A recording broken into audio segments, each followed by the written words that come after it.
नमस्कार, नमो नमः। सभी का स्वागत है संहिता बोध के इस सेशन में। अब तक हमने गुल्म चिकित्सा तक के अध्ययन का अध्ययन किया है अष्टांग हृदय से, और आज से हम उदर निदान की शुरुआत कर रहे हैं। फॉर्चुनेटली उदर के बहुत सारे रुग्ण हमारे पास चिकित्सा के लिए आते हैं। हमारे पास मतलब आयुर्वेद चिकित्सा प्रेफर करते हैं या आते हैं। मतलब वो बहुत बार ऐसा होता है कि जलोदर की अवस्था में, सजल उदर की अवस्था में आते हैं, ऐसा बहुत बार होता है। लेकिन उसके पहले भी जो अग्नि विकृति के लक्षण पूर्व रूप से लेकर जातोदकावस्था तक के जो लक्षण उत्पन्न होते हैं, उसके लिए अन्य किसी चिकित्सा पद्धति में अग्नि की संकल्पना न होने की वजह से कुछ चिकित्सा नहीं है। इसलिए इस अवस्था में भी कई बार हमारे पास रुग्ण आते हैं। तो उस वक्त हमारा रोल क्या है? एज अ वैद्य हमारा ये रोल है कि अगर पूर्व अवस्था में ही रुग्ण हमारे पास आता है तो वो उदर में लैंड ना हो पाए, इसलिए हमें पूरा प्रयास करना चाहिए, औषधि भी देनी चाहिए और निदान परिवर्जन भी उसे कथन करना चाहिए कि इस वजह से आपको तकलीफ हो रही है और ये परिवर्जन करना चाहिए। ये हमें रुग्ण को बताना चाहिए, क्योंकि रुग्ण को ये पता नहीं होता है कि इस वजह से उसको ये लक्षण उत्पन्न हो रहे हैं। क्योंकि उदर का निदान इसमें कुछ ज्यादा, अगर वो जलोदर की अवस्था में ही हमारे पास आता है तो उसमें कुछ ज्यादा दिमाग लड़ाने की जरूरत नहीं पड़ती है। वो उसका प्रेजेंटेशन ही ऐसा होता है कि उदर का निदान अपने आप हो जाता है, इमिडिएटली हो जाता है। तो फिर उदर का निदान इतना सब कुछ सूत्र पढ़ने की जरूरत क्यों है? तो वो इसलिए है कि एक तो पहले ही अगर पूर्व रूप अवस्था में या अभी तक अजातोदक अवस्था है, उस अवस्था में ही अगर हम उदर का निदान कर पाए तो वो हमारे लिए बहुत ही अच्छी बात होगी और रुग्ण के लिए भी ऑब्वियसली।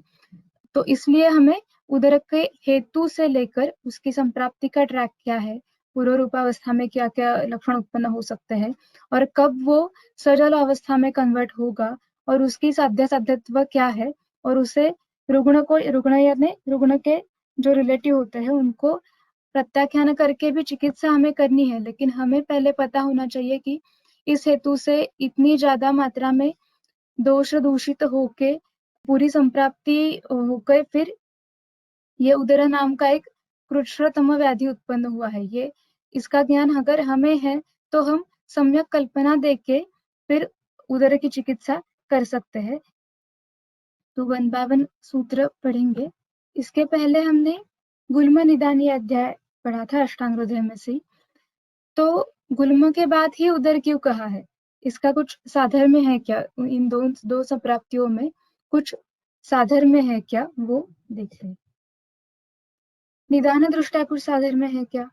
तो वो तो हमने जब गुल्म निदान का अध्ययन किया था, उसी वक्त जो गुल्म निदान का अंतिम सूत्र था, उद्गार बाहुल्य पुरीश बंध तृप्ति अक्षमत्व आंत्र विकूचनानि आटोपम आत्मानम अपक्ति शक्तिम आसन्न गुल्मस्य वदंती चिन्ह। इस तरह से गुल्म के पूर्व रूप स्वरूप में ये सूत्र बताया था, लेकिन वाग्भट ने पहले गुल्म के बाकी सब निदान के बाजू बता के इति गुल्म निदानम ऐसा कहा था, और उसके बाद में आनाह का वर्णन किया है, उसके बाद में तूनी प्रतूनी अष्टा का वर्णन किया है, और उसके बाद में अध्याय का अंत करते हुए ये सूत्र दिया था। तो उस टाइम भी हमने डिस्कस किया था कि ये ऐसा लास्ट में पूर्व रूप क्यों दिया है, और वो भी वाग्भट ने, कि जो क्रम फॉलो करता है। तो इसका कारण एक हो सकता है कि गुल्म और उदर इन दो व्याधियों की जो एक लिंक है वो इस सूत्र में दी है कि इस अवस्था में उद्गार बाहुल्य पुरुष बंध या अटोपादमान ये लक्षण लेके हमारे पास रुग्ण आता है, तो बाद में हो सकता है कि उसने गुल्म करने वाले अगर कुछ स्पेसिफिक व्याधि हेतु का सेवन कर लिया तो वो गुल्म की उत्पत्ति कर ले, और अगर उदर के अग्निदुष्टि के ज्यादा हेतु सेवन कर लिए तो मे भी वो उदर में लैंड हो सकता है। ऐसे बीच में ये अवस्था आती है, और इस अवस्था में बहुत सारे रुग्ण हमारे पास चिकित्सा के लिए आते हैं। तो हमें उसका निदान अच्छी तरह से करना चाहिए कि यह गुल्म की तरफ जा रहा है या उदर की तरफ जा रहा है। अगर आपने सुश्रुत का निदान स्थान में उदर की निदान के सूत्र पढ़ लिए तो वहां पर संप्राप्ति कथन करते हुए सुश्रुत ने कहा है कि सुदुर्बलाग्ने इत्यादि हेतुओं का वर्णन किया है, और उस हेतु सेवन करने के बाद जंतो हो वृद्धि गताः कोष्ठम अभिप्रपन्नाः गुल्माकृति व्यंजित लक्षणानि कुर्वन्ति घोरा दोषाः। वो जो दोष होते हैं हेतु सेवन की वजह से दुष्ट हो गए हैं, ऐसे दोष वो वृद्धि को प्राप्त करके कोष्ठ में अभिप्रपन्न होके गुल्माकृति व्यंजित लक्षणानि घोरा रोगा कुर्वन्ति, घोर उदर जैसा व्याधि उत्पन्न करते हैं। लेकिन वहां पर गुल्माकृति व्यंजित लक्षणानि ऐसा स्पेसिफिक शब्द का निर्देश किया है। तो मतलब क्या? गुल्माकृति व्यंजित लक्षणानि इति गुल्माकृत्या गुल्मरूपेण व्यंजितानि प्रकटितानि लक्षणानि येषां तानि तथा। सडलहन ने कहा है, मतलब गुल्म के जैसे ही, गुल्म के लक्षणों से ही जिसके लक्षणों का ज्ञान होता है या जिसके लक्षण प्रकट होते हैं, ऐसा कृच्छ्रतम उदर नाम का व्याधि उत्पन्न होता है। तो इससे यह स्पष्ट हो जाता है कि गुल्म और उदर, इनके पूर्व रूप में भी और रूप में भी बहुत सारी साधर्म्य है। तो उदर निदान की शुरुआत करते वक्त अरुण दत्त ने भी अध्याय की लिंक बताते वक्त कहा है कि पहले के अध्याय में यानी गुल्म के अध्याय में आनाह का लक्षण बताया है और इस व्याधि में उदर में कुक्षिस्थ आनाह की उत्पत्ति होती है, इसलिए गुल्म के बाद में उदर का विधान कर रहे हैं आनाह ये फैक्टर कॉमन होने की वजह से। और उदर की चिकित्सा, अगर आपने अष्टांग हृदय में से ही उदर चिकित्सा का अध्याय पढ़ लिया तो वहां पर अरुण दत्त स्वयं ही बताता है कि गुल्मोत्पत्तौ किल यथा वायु प्रधानम कारणम प्रायः तथा स एव उदराणामपि। जैसे गुल्म में वायु ये प्रधान कारण था, वैसे ही उदर की उत्पत्ति में भी गुल्म ये एक प्रधान कारण है, इसलिए गुल्म चिकित्सा के बाद उदर चिकित्सा का विधान है, ऐसा अरुण दत्त ने बताया। तो इसका कॉग्निजेंस हम कहाँ पर ले सकते हैं कि चिकित्सा की दृष्टि से दोनों में वायु का महत्व हमें ध्यान में रखते हुए चिकित्सा की पॉलिसी डिसाइड करना या द्रव्य चूज करना, ये सब करना पड़ता है। ये हो गया निदान दृष्टया, लेकिन हमें सिर्फ निदान करके पेशेंट को छोड़ नहीं देना है, उसकी चिकित्सा करनी है। तो चिकित्सा के दृष्टि से इन दोनों में क्या साधर्म्य है? तो हमने अभी गुल्म की चिकित्सा का अध्ययन पूरा किया है अष्टांग हृदय से, तो उसमें से आपको याद होगा कि हपुषादि घृत जो है, वातज गुल्म के अधिकरण में आने वाला, उसमें भी उदरक फलश्रुति में उदरघ्न ऐसी भी फलश्रुति आती है। वैसे ही भल्लातक घृत है, नीलिनी घृत है, ऐसे बहुत सारे यहाँ पर मैंने उदाहरणवश 2-3 नाम लिखे हैं, लेकिन बहुत सारे स्नेह कल्पना में ऐसे गुल्म और उदर दोनों का कॉम्बिनेशन आता है फलश्रुति में। और अष्टांग हृदय चिकित्सा 14 गुल्म के अध्याय में एक सूत्र तो ऐसा आता है कि घृतानी उदरिकाणी वापिबे, यानी गुल्म की चिकित्सा करते वक्त हमें उदरोक्त जो घृत है उनका भी पान करवाना चाहिए अवस्थावशात, अगर अवस्था वैसी है तो इससे यह स्पष्ट हो जाता है कि ऐसी कुछ अवस्था आती है कि जिसमें गुल्म या उदर दोनों में से कुछ एक कॉमन ट्रैक जो है वो हमें मिलता है, और उस वक्त हमें उदर में गुल्म की और गुल्म में उदर की चिकित्सा का प्रयोग करना पड़ता है। हिंगु त्रिगुण गुल्म के अध्याय में वर्णित वो तो हम बहुत बार प्रैक्टिस में प्रयुक्त करते हैं, हिंगु त्रिगुण तैल, उसके भी फलश्रुति में गुल्म उदर वर्धम शूलग्न ऐसी फलश्रुति है उसकी भी। पूतिका दीक्षार में भी गुल्म और उदर दोनों का विधान आता है।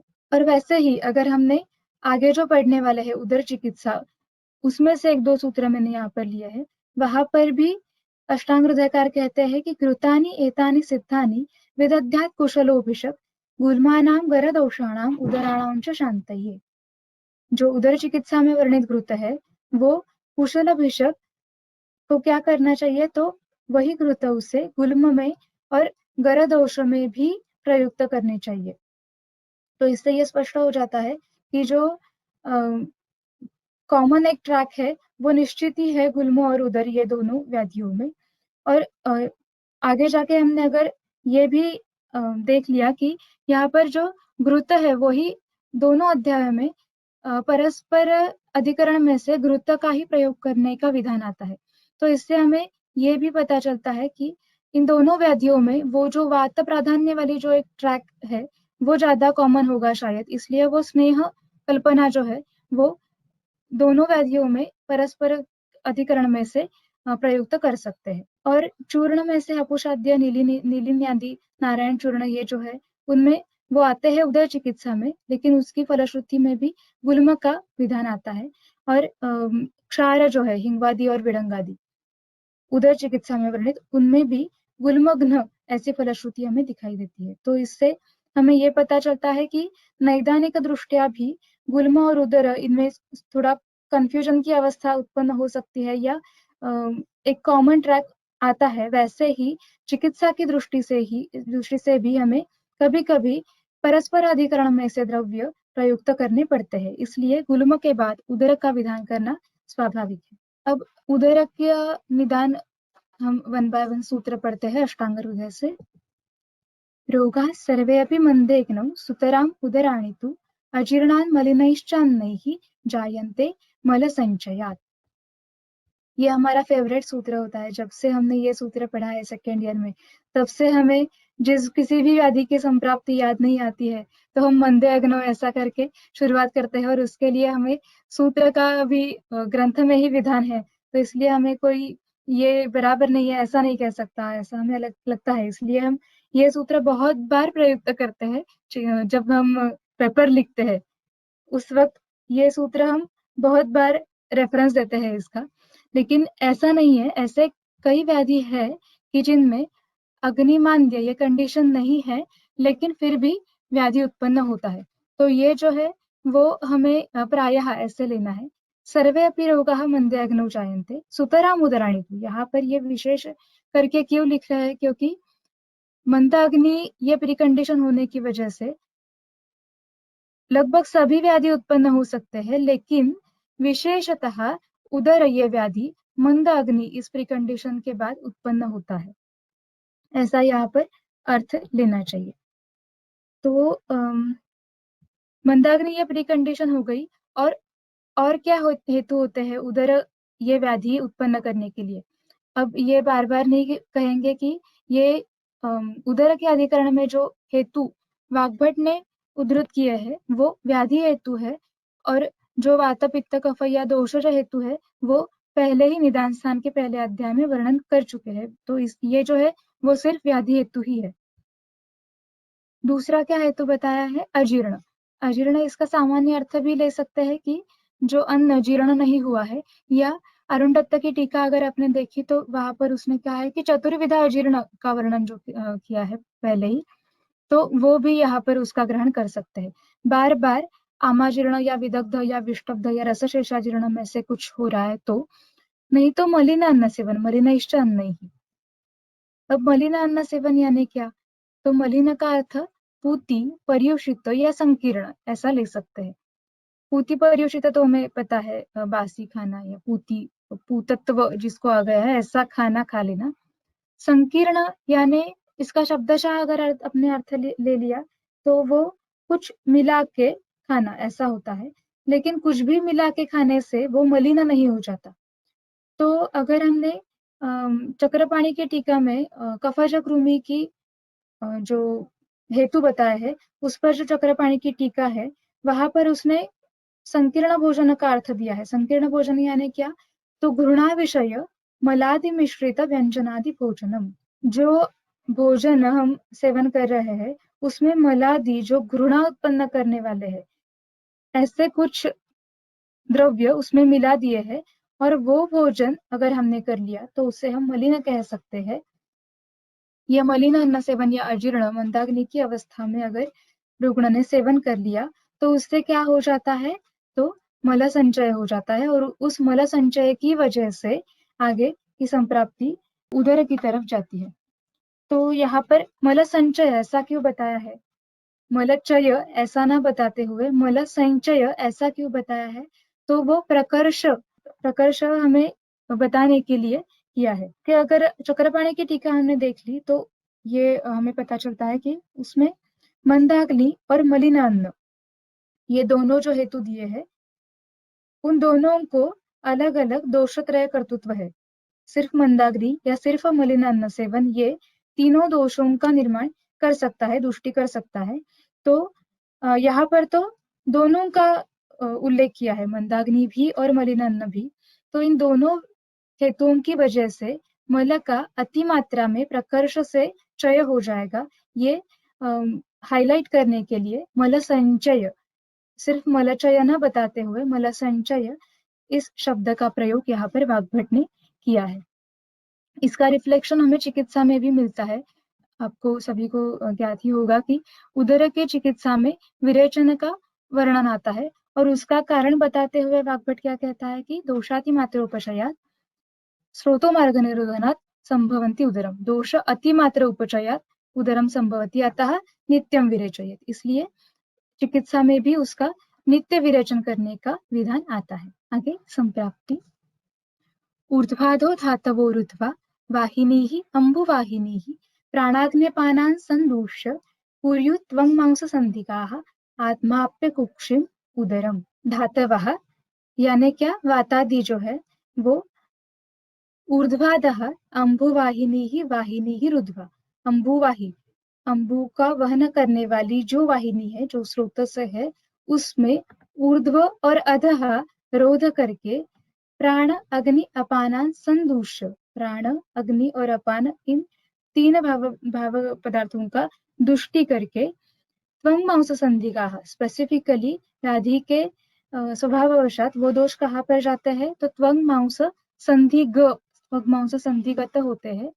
उसके बाद में क्या करते हैं, आत्माप्य कुक्षी, कुक्षी में आत्मान उत्पन्न करते हैं और उदरम कुर्युः, उदर की उत्पत्ति करते हैं।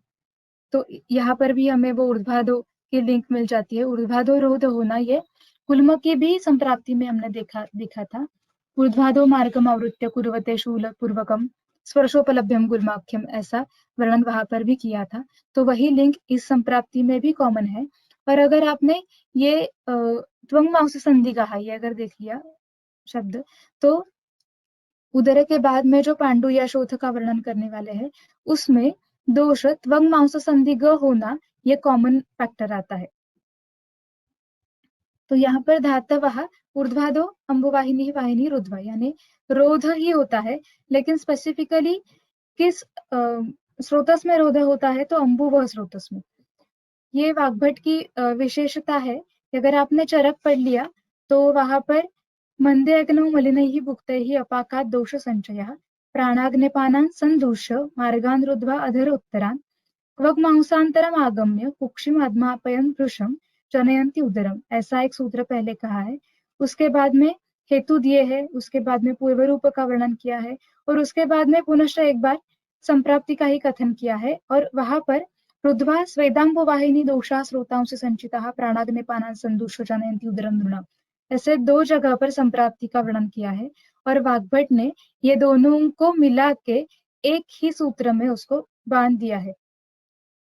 जो अम्बुवाही स्रोतस का सेकेंड वाली संप्राप्ति में चरक ने उल्लेख किया है, उसका भी अंतर्भाव किया है। और ऊर्ध्वाधो रोध होना, प्राणाग्नि अपान की दुष्टि होना और दोषों का त्वग मांस संधिग होना, ये तीनों फैक्टर एक ही सूत्र में बांध दिए है वाग्भट ने। तो यहाँ पर अम्बु यानी हम उदक भी ले सकते हैं और स्वेद भी ले सकते हैं, क्योंकि वो जल स्वरूप ही है। तो अम्बु यानी सिर्फ उदक व स्रोतस ऐसा नहीं लेना है। अम्बु यानी जल और मतलब उदक और स्वेद दोनों का विधान यहाँ पर अम्बु शब्द से वाग्भट ने किया है, ऐसा हम कह सकते हैं। क्योंकि बाद में अगर हम बाद में हमने वो दकोदर की संप्राप्ति देख ली, तो वहां पर स्वेद व स्रोतस का साक्षात उल्लेख वाग्भट ने भी किया है। तो इसलिए हम ये कह सकते हैं कि अम्बु से हमें यहाँ पर उदक और स्वेद दोनों का ग्रहण कर लेना चाहिए। उसके बाद में क्या होता है, तो प्राण अग्नि और अपान की दुष्टि होती है। प्राण और अपान इन दोनों के दुष्टि के लक्षण अगर आपने निदान सन लास्ट अध्याय वातरक्त के निदान के अध्याय में अगर आपने वाग्भट में देख लिया, तो प्राण और अपान दोनों के दुष्टि में अत्याहार ये हेतु कॉमन है। और लक्षण के हिसाब से और अक्षर के हिसाब से अगर हमने देख लिया, तो भी यहाँ पर प्राण के दृष्टि के यानी त्रुट श्वास कास ऐसे भी लक्षण हमें बाद में देखने को मिलते हैं। और अपान के तो मिलते ही है, मतलब रोध होता है, अधोवात का भी रोध होता है, पुरुष का संचय होता है, मलक मूत्र का संचय होता है। तो ये सब लक्षण बाद में देखने ही मिलते ही है हमें। और यहाँ पर कुछ विरोध भी नहीं है, क्योंकि यहाँ पर जो धातुवाह कहा है तो उससे त्रिदोष अपेक्षित है। तो ऐसी शंका आ सकती है कि पहले ही वात की दृष्टि हो गई है तो फिर वो प्राण और अपान की दृष्टि कैसे करेगा? तो ऐसी आशंका नहीं लेनी चाहिए, क्योंकि वात की वजह से वात की दृष्टि ये कॉमन है और ये कई बार संप्राप्ति में आता है, तो इसमें कुछ विरोध नहीं है। स्पेसिफिकली और प्राण और अपान की दृष्टि ज्यादातर हो जाती है। और एक बात है अग्नि। अब हेतु में ही अगर मंदाग्नि का वर्णन किया है तो फिर बाद में संप्राप्ति में फिर से अग्नि की दृष्टि ऐसा क्यों कहा है? ऐसे ऐसी एक शंका उत्पन्न हो सकती है। तो इसका उत्तर यही है कि जो पहले मंदाग्नि था उसको अतिशयेन अग्नि दृष्टि होती है, इसलिए पुनः अग्नि का उल्लेख आता है। पहले से ही जो अग्निमंद है वो संप्राप्ति के बाद, संप्राप्ति जब ऑनगोइंग है तब उस वक्त अग्नि की फिर से दृष्टि होती है और फिर से अग्नि का और ज्यादा मांद्य उत्पन्न हो जाता है।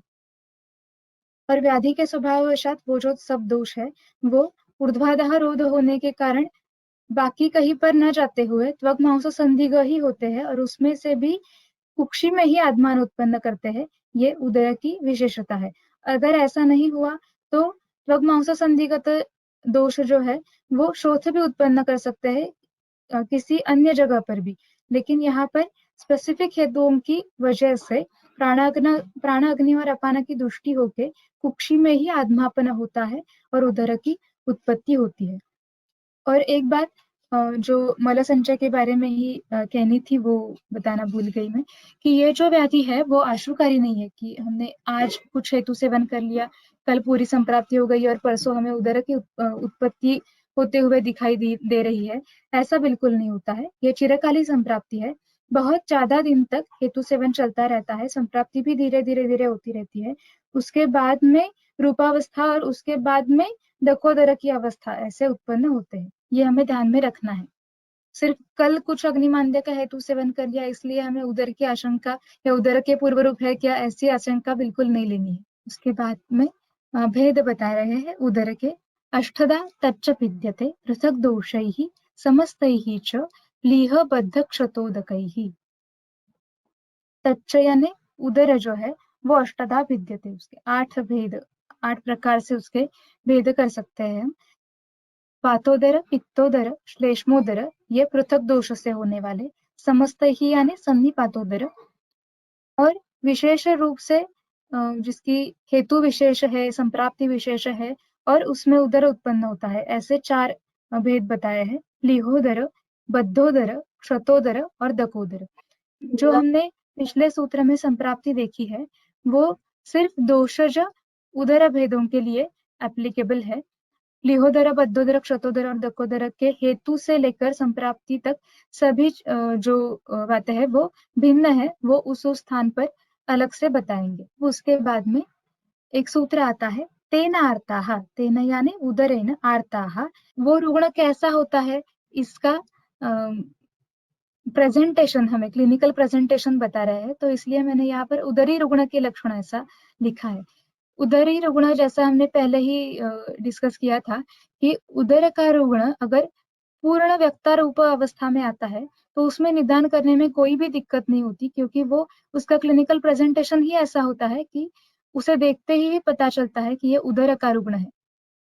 तो वो कौन से लक्षण है कि जिनसे उदरार्थ रुग्ण हमें समझ सकता है? तो तेन आर्ताः शुष्कताल्वोष्ठाः शून पाद कर उदराः नष्टचेष्टा बलाहाराः कृशाः प्रथमातकुक्षयः स्युः प्रेतरूपाः पुरुषाः। तालु और ओष्ठ जो है वो शुष्क हो गए हैं। पाद, कर, उदर इन तीनों स्थानों पर शोथ है। पाद, कर और उदर तीनों स्थानों पर शोथ है ऐसा दिखाई देता है। कुक्षी प्रथमात है, वो पेशेंट भी फील कर सकता है, रुग्ण संवेद्य भी है लक्षण ये, और वैद्य संवेद्य भी है, वैद्य भी आकोटन करके उसका ज्ञान कर सकता है। नष्ट चेष्टा बलाहार, चेष्टा का नाश है, बल का नाश है, आहार का भी नाश है। यहाँ पर अल्पत्व ऐसा नहीं लिखा है, नष्ट ऐसा विशेष शब्द लिखा है। तो नष्ट यानी पूरा नाश हो गया है। चेष्टा यानी क्या? तो कौन सी भी चेष्टा, काय वाग मानस सभी चेष्टा जो है वो नष्ट हो गई है। वो चल नहीं पाता है, वो कुछ भी काम ठीक से नहीं कर पाता है, वो खुद के भी कुछ काम नहीं कर पाता है, आहार सेवन में भी असमर्थ होता है। अगर ऐसा रुग्ण आपने देखा है तो आपको इमिडिएटली वो पिक्चर आंखों के सामने आ जाएगा कि वेटिंग रूम से आपके केबिन तक भी वो रुग्ण अपने आप चल नहीं सकता है, इतना दुर्बल हो गया होता है। और क्या है कृश और प्रेत रूप। कृशत्व होता है ऑब्वियसली, अग्नि का मांद्य पहले से ही है, तो किसी भी धातु का पोषण ठीक तरह से नहीं होने की वजह से बाद में जब पूरी व्यक्तावस्था आती है उदर व्याधि की, तब वो कृश होता है। और प्रेत रूप, अगर वो नीचे सोया हुआ है तो जैसे कि कुछ प्रेत ही है, उसमें कुछ सजीवत्व के लक्षण ही नहीं दिखाई दे रहे हैं, ऐसा हमें प्रतीत होगा, इतना उसका बल क्षय हो गया है। ये जो स्पेसिफिक पिक्चर है वो हमें उदर की तरफ ही ले जाता है, उसमें निदान में कुछ व्यवच्छेद करने की जरूरत ही नहीं है। ये सब लक्षण अगर हमें दिखाई देते हैं तो वो डेफिनेटली उदर का ही रुग्ण है। तो ये जो मैंने अलग अलग लिखा है वो इसलिए लिखा है कि इन सब का परीक्षण हमें करना चाहिए जब हम उदर का निश्चय कर रहे हैं। उसके बाद में पूर्व रूप बताते हैं। क्लिनिकल प्रेजेंटेशन व्याधि का बताने के बाद पूर्व रूप बता रहे हैं। क्षुम्नाशो अन्नम चिरात् सर्वं सविदाहं च पच्यते, जीर्णाजीर्णं न जानाति, सौहित्यं सहते न च, क्षीयते बलतः शश्वत्, श्वसिति अल्पे अपि चेष्टिते, वृत्तिः विशोः अप्रवृत्तिश्च, किञ्चित् क्षोभश्च पादयोः, ऋग्बस्तिसन्धौ ततता लघ्वाल्पभोजनैः अपि, राजीजन्म वलिनाशो जठरे। उदर की पूर्व रूपावस्था में ये सब लक्षण उत्पन्न होते हैं। और जो हमने गुल्म के अंतिम सूत्र का जो उद्धृत किया था पहले स्लाइड में, वो अगर हम अपने याद कर लिया तो कई लक्षण गुल्म की पूर्व रूपावस्था के और उदर की पूर्व रूपावस्था के कॉमन है। क्षुध नाश, क्षुधा का नाश हो जाता है, क्षुध बोध ही नहीं होता है उसको। और जो भी वो अन्न सेवन करता है, जितनी भी अल्प मात्रा में क्षुध बोध होता है और उससे वो अन्न सेवन करता है उसके बाद में, वो भी सर्वम अन्नम चिरात पच्यते, वो बहुत देर के बाद उसका पचन होता है। सर्वम अन्नम सविदाहम च पच्यते। अब सविदाहम च पच्यते ये भी विदग्ध अवस्था, ये भी गुल्म में एक अवस्था आई थी, आपको याद होगा तो निदान में हमने वो लक्षण देखा था। वहां पर अरुण दत्तक ने टीका करते वक्त कहा था कि विदग्ध यानी क्या, तो पच्यमानानि अन्नपानानि यानी विदाहावस्थां प्राप्तानि आमाशय एव चिरम अवतिष्ठन्ते तानि विदाहिनी उच्यन्ते। जो बीच की अवस्था में ही अटका हुआ अन्न है, जिसे हम पक्व भी नहीं कह सकते, अपक्व भी नहीं कह सकते, ऐसा बीच की अवस्था में जो विदग्ध अवस्था में अटका हुआ जो अन्न है उसे विदग्ध ऐसे कहा जाता है। और वो विदाह उत्पन्न करते हुए उसका पचन होता है पूरे अन्न का, ऐसा कह रहे हैं। जीर्णाजीर्णम न जानाति, अन्न जीर्ण, आहार जीर्ण हो गया है, ये हमें कैसे पता चलता है? तो सूत्र स्थान के 8वें अध्याय में जो अंतिम सूत्र बताया है वाग्भट ने, तो वहां पर उसने नेक्स्ट अन्न काल उत्पन्न हुआ है, ये कैसे जानना चाहिए, इसके कुछ लक्षण दिए हैं, जैसे कि प्रसृष्ट विणमूत्र है, विशुद्ध उद्गार है, क्षुद्ध बोध है, वातानुसरण है, अग्नि उद्रिक्त है और देह लाघव है। ये कुछ लक्षण बताया है कि इससे हमें पता चलता है कि पहले जो हमने आहार लिया था वो पूरा जीर्ण हो गया है और अब हम दूसरा आहार ले सकते हैं। लेकिन उदर में ऐसा होता है कि क्षुद्ध बोध तो नहीं है, क्षुन्नाश ऐसा ही लक्षण है। उदर में अधमान होने की वजह से निरंतर गौरव की ही प्रचिति होती है। तो जो लाघव ये लक्षण जीर्णावस्था में उत्पन्न होता है, वो उत्पन्न हुआ है या नहीं हुआ है वो पता ही नहीं चलता है उस रुग्ण को। इसलिए वो अन्न पहले का लिया हुआ जीर्ण हो गया है या अजीर्ण ही है, इसका व्यवच्छेद नहीं कर पाता। सौहित्यम न सहते, सौहित्य यानी पूरी तृप्ति हो जाने तक आहार सेवन करना, ये उसके लिए पॉसिबल ही नहीं होता है। बलतः शश्वत क्षीयते, शश्वत यानी निरंतर, बार बार, यानी बल का धीरे धीरे धीरे करके क्षय ही हो जाता है। जैसा कि मैंने अभी कहा था, वो पेशेंट वेटिंग रूम से लेकर हमारे केबिन तक भी ठीक से नहीं चल पाता है, उस पे भी उसमें श्वास उत्पन्न हो जाता है। ऐसा हम देख सकते हैं प्रत्यक्ष। अल्पेपि चेष्टिते श्वासः, अल्प भी कुछ क्रिया कर ली तो उससे श्वास की उत्पत्ति होती है, ऐसा एग्जॉस्टेड वो हो जाता है। विशोह वृद्धि अप्रवृत्ति ही च, पुरुष की वृद्धि हो जाती है लेकिन प्रवृत्ति नहीं होती, क्योंकि वो जो ऊर्ध्वाधः रोध की संप्राप्ति हमने देखी है उसकी वजह से उसका प्रवर्तन भी नहीं होता, लेकिन वृद्धि हो जाती है मल की। मल संचय है तो मल की वृद्धि हो जाती है। पादयोः किंचित शोफः, पाद पर किंचित शोफ की उत्पत्ति पूर्व रूपावस्था में भी होती है। तो अगर ये पादशोफ ये लक्षण, बाकी ये जो शब्द लक्षण है वो क्षुन्नाश या अन्न के जीर्ण के संदर्भ में है, तो वो हम अग्नि के विकृति से रिलेट करते हैं। लेकिन पादशोथ ये जो लक्षण है वो कई बार हमसे मिस हो जाता है कि पादशोथ अगर है तो वो मे बी उदर की तरफ जा रहा है, या अग्नि विकृति प्रधान जिसमें है ऐसा कुछ व्याधि उत्पन्न हो रहा है, ये मिस हो जाता है बहुत बार। तो ये भी हमें ध्यान में रखना है। बाकी सब लक्षणों के साथ पादशोथ अगर उत्पन्न हो रहा है तो वो उदर की तरफ जा सकता है। बस्ती संधौ रुख, बस्ती संधौ रुख, अभी पेशेंट को बस्ती कहाँ पर ये है ये नहीं पता है, लेकिन वो नाभि के नीचे भाग में यहाँ पर रुजा है ऐसा बता सकता है। बस्ती संधौ यानी क्या, तो चक्रपाणि ने ऐसा कहा है कि बस्ती संधौ रुगात्मानम, यानी बस्ती संधौ इति बस्ती ना समम यत्र शरीर इतर देश संबंधः तत्र।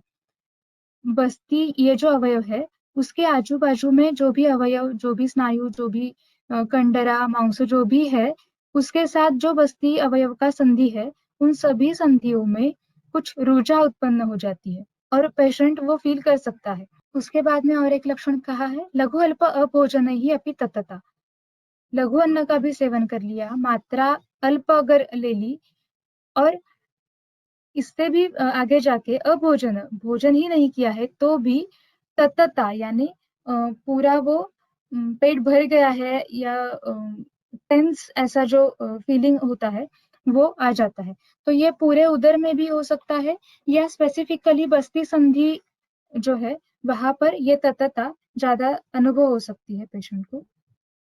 राजी जन्म वलिनाशः, उदर के ऊपरी भाग में त्वचा में जो राजी है उसकी उत्पत्ति हो जाती है। और वलिनाशः, आत्मान की वजह से वलिनाश उत्पन्न हो जाता है, ऐसे राजी उत्पन्न हो जाते हैं। अब सामान्य लक्षण बता रहे हैं। जठरेषु तु सर्वेषु तंद्रा सदनम मलसंगो अल्पवन्निता दाहः श्वयतुः आत्मानम अन्ते सलिल संभवः। तो ये आयुर्वेद ने हमें ये दिया है कि अंते सलिल संभव, ये पहले भी हम डिटेक्ट कर सकते हैं कि ये उदर की तरफ जा रहा है और अंत में सलिल संभव है, तो उसके बाद में भी चिकित्सा कर सकते हैं, लेकिन पहले ही हम चिकित्सा कर सकते हैं, पहले ही हम उदर के निदान तक पहुंच सकते हैं। तो उसमें क्या लक्षण है, सर्व उदर में तंद्रा, तंद्रा यानी क्या, तो तंद्रित अवस्था, जैसे कि वो सो रहा है ऐसा कुछ, इंद्रियों के जो विषय है उनका ग्रहण नहीं हो रहा है, उसको नींद आ रही है ऐसा लग रहा है, ऐसे जो लक्षण है वो तंद्रा शब्द से उन्हें यहाँ पर कहने हैं। तो ये भी हम प्रैक्टिस में देख सकते हैं कि जब हम रुग्ण के जो रिलेटिव है उनके साथ कुछ बात कर रहे होते हैं तो भी वो तंद्रित अवस्था में रुग्ण जाता है या उसे निद्रा वेग उत्पन्न होता है, ऐसा ऐसा भी होता है। तो ये इतना तंद्रा लक्षण बार बार उत्पन्न हो सकता है। सदनम गात्र सदन, पूरे शरीर में साद उत्पन्न होना, मलसंग अल्पवन्निता दाहः श्वयतुः आत्मानम अन्ते सलिल संभव। अल्पवन्नित मलसंग तो है ही, रोध की वजह से अल्पवन्निता है, दाह उत्पन्न होता है, शोथ है और आत्मान भी है, और बाद में अंत में सलिल का संभव यानी जलोदर की अवस्था बाद में आती है। पहले तो अजातोदक अवस्था ही होती है, उसके बाद में पिच्छावस्था और सजलावस्था ऐसे उत्पन्न हो जाते हैं। अब जो अजातोदक अवस्था है उसके लक्षण, सर्वं तु अतोयम् अरुणम् अशोफं नातिभारिकं गवाक्षितं शिराजालैः सदा गुडगुडायते नाभिम् अन्त्रं च वेष्टभ्य वेगं कृत्वा प्रणश्यति मारुतो हृत् कटि नाभि पायु वंक्षणवेदनाः सशब्दो निश्चरेद्वायुः बद्धविड्वा मूत्रमल्पकं नातिमन्दो अनलो लौल्यं न च स्यात् विरसं मुखम। भूल हो गई, लौल्यम ऐसा चाहिए, लौल्यम न च स्यात् विरसम मुखम। अजातोदकावस्था में अरुणम यानी ये तो उदर का ही लक्षण है, उदर में अरुणत्व उत्पन्न हो जाता है त्वचा के ऊपर। अशोफम, अब ऐसा कैसे हो सकता है? अगर आत्मान ये ही उसका प्राइम आत्मान ही उसका मेन लक्षण है, तो अशोफ ऐसा कैसे हो सकता है? तो ये अजातोदकावस्था है, तो जातोदकावस्था के कंपैरिजन में यहाँ पर शोफ अल्प होता है, ऐसा हम कह सकते हैं। नाति भारिकम, जातोदकावस्था के कंपैरिजन में अति गौरव नहीं होता है उदर में। सिराजाल ही गवाक्षितम, सिराजाल से बद्ध ऐसा उदर हमें दिखाई देता है। सदा गुड़गुड़ायते, ये भी लक्षण रुग्ण बताते हैं कि सदा सर्वकाल गुड़गुड़ ऐसे शब्द की उत्पत्ति उदर में होती है। मारुतो नाभि मंत्रम च विष्टभ्य हृत् कटि नाभि पायु वंक्षण वेदनाः वेगम कृत्वा प्रणश्यति। मारुत जो है नाभि और अंत्र के यहाँ विष्टम्भ उत्पन्न करके उसके बाद में हृदय, कटि, नाभि, गुद, वंक्षण, इन सभी जगह पर एक वेदना उत्पन्न करके नाश हो जाता है। वो निरंतर वेदना होती है ऐसा नहीं है, वो वेग उत्पन्न करके प्रनष्ट हो जाता है, क्योंकि ये सब जो कर रहा है वो मारुत है, इसलिए वो वेग उत्पन्न करके नष्ट होना, ऐसा स्पेसिफिक लक्षण रुग्ण बता सकते हैं। ऐसा भी हो सकता है कि इसमें से एक स्थान पर स्पेसिफिकली वेदना उत्पन्न होती है और नष्ट होती है, या ऐसे भी हो सकता है इन सभी स्थानों पर रुत के बाद में कटी, फिर नाभि, फिर पायु, फिर वंक्षण, इस तरह से वेदना उत्पन्न होती है और नष्ट होती है, ऐसा भी हो सकता है। वायु स शब्दो निश्चरे, वायु शब्द उत्पन्न करते हुए बाहर निकल जाता है।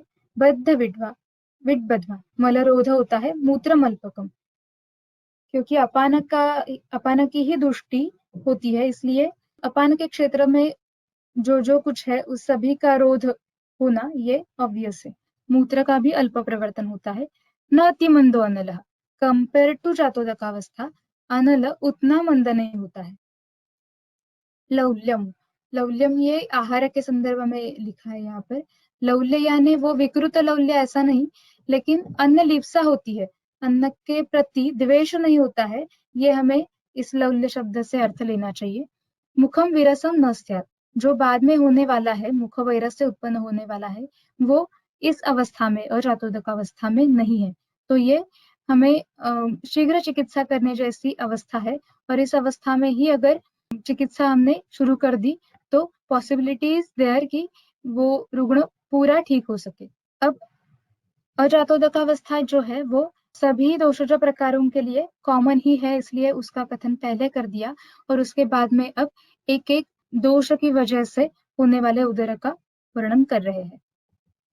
वातोदर, तत्र वातोदरे शोफः पाणिपान मुष्ककुक्षिषु कुक्षिपार्श्व उदर कटि पृष्ठरुक् पर्वभेदनं शुष्ककासो अङ्गमर्दः अधोगुरुता मलसंग्रहः शाव अरुणत्वगादित्वम् अकस्मात् वृद्धिरासवत् सतोदभेदम् उदरं तनुकृष्णशिराततम् आध्मातद्रुतिवत् शब्दम् आहतं प्रकरोति च वायुचत्र सरुक्शब्दो विचरेत् सर्वतो गतिः। वातोदर में कहाँ पर शोफ उत्पन्न होता है?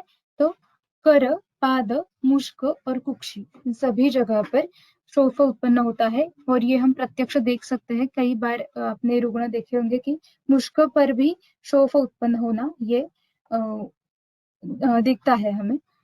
कुक्षी पार्श्व उदर कटि पृष्ठ रुजा पर्वभेद, क्योंकि ये वातोदर है, रुजा प्रधान लक्षण होगा इसमें।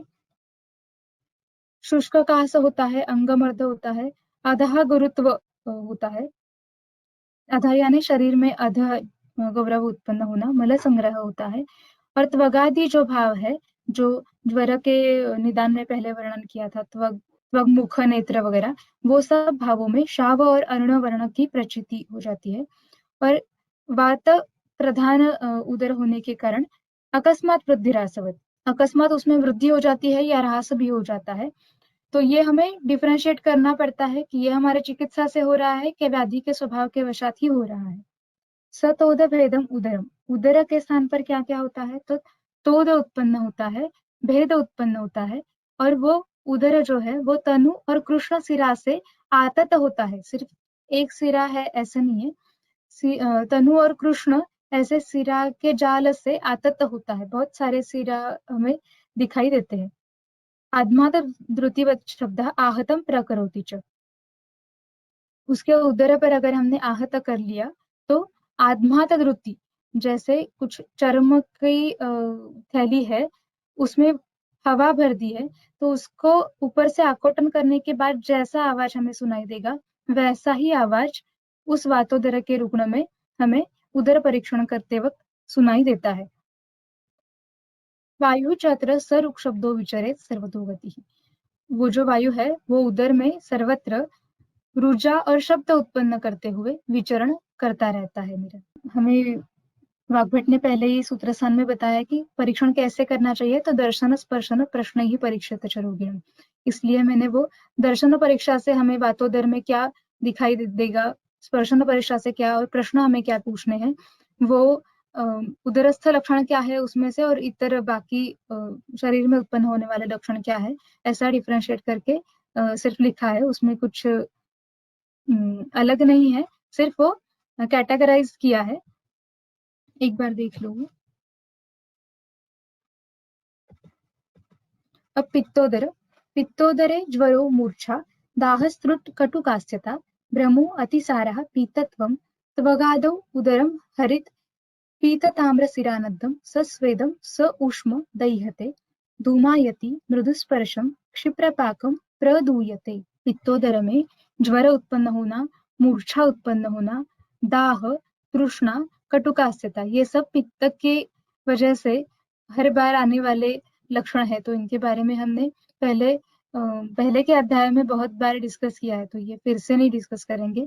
भ्रम, अतिसारा, ये जो लक्षण पित्तोदर में बताया है वो बहुत ही कॉम्प्लिकेटेड हो जाता है चिकित्सा के लिए, क्योंकि पहला ही सूत्र आता है, उसमें दोषों का अतिमात्रा उपचय होने की वजह से और स्रोतों निरोधन होने की वजह से हमें नित्य विरेचन देना चाहिए।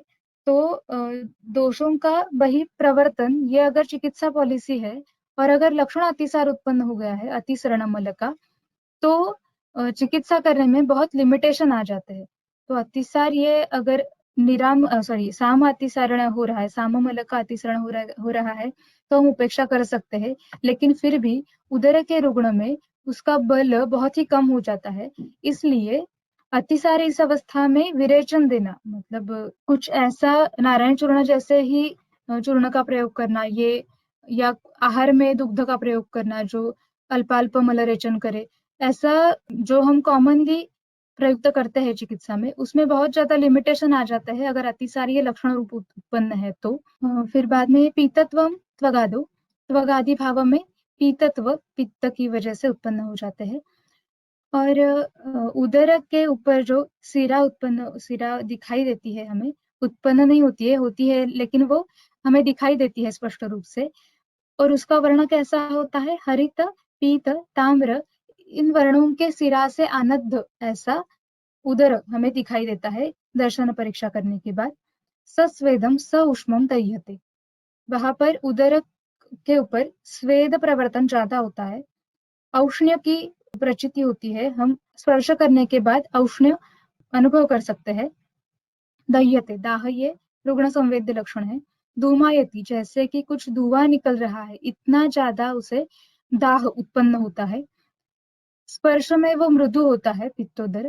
क्षिप्रपाकम, जो बाद में दकोदर की अवस्था में धातु पाक की अवस्था उत्पन्न होने वाली है, वो कंपेयर टू वातोदर या कफोदर, पित्तोदर में क्षिप्र हो जाता है।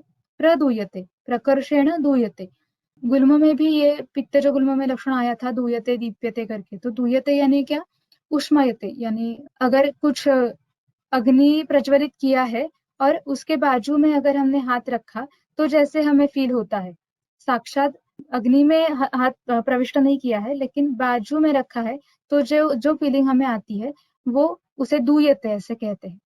तो वो फीलिंग रुग्ण को उदर में सतत रहती है।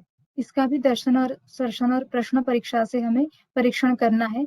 उदरस्थ क्या लक्षण दिखाई देंगे और बाकी के क्या लक्षण है, ये यहाँ पर मेंशन किया है। ऐसे सिराओं के जाल की उत्पत्ति होगी उदर पर। श्लेष्मोदर, श्लेष्मोदरे अंगसदनम स्वापः श्वयथुः गौरवम निद्रा उत्क्लेश अरुचि श्वास कास शुक्लत्वगादिता उदरं स्तिमितं श्लक्ष्णं शुक्लराजिततं महत् चिराभिवृद्धं कठिनं शीतस्पर्शम गुरु स्थिरम। श्लेष्मोदर में अंगसदन ये लक्षण उत्पन्न होता है और श्लेष्म के चय की वजह से स्वाप, अब ये लक्षण पूरे शरीर में उत्पन्न होगा।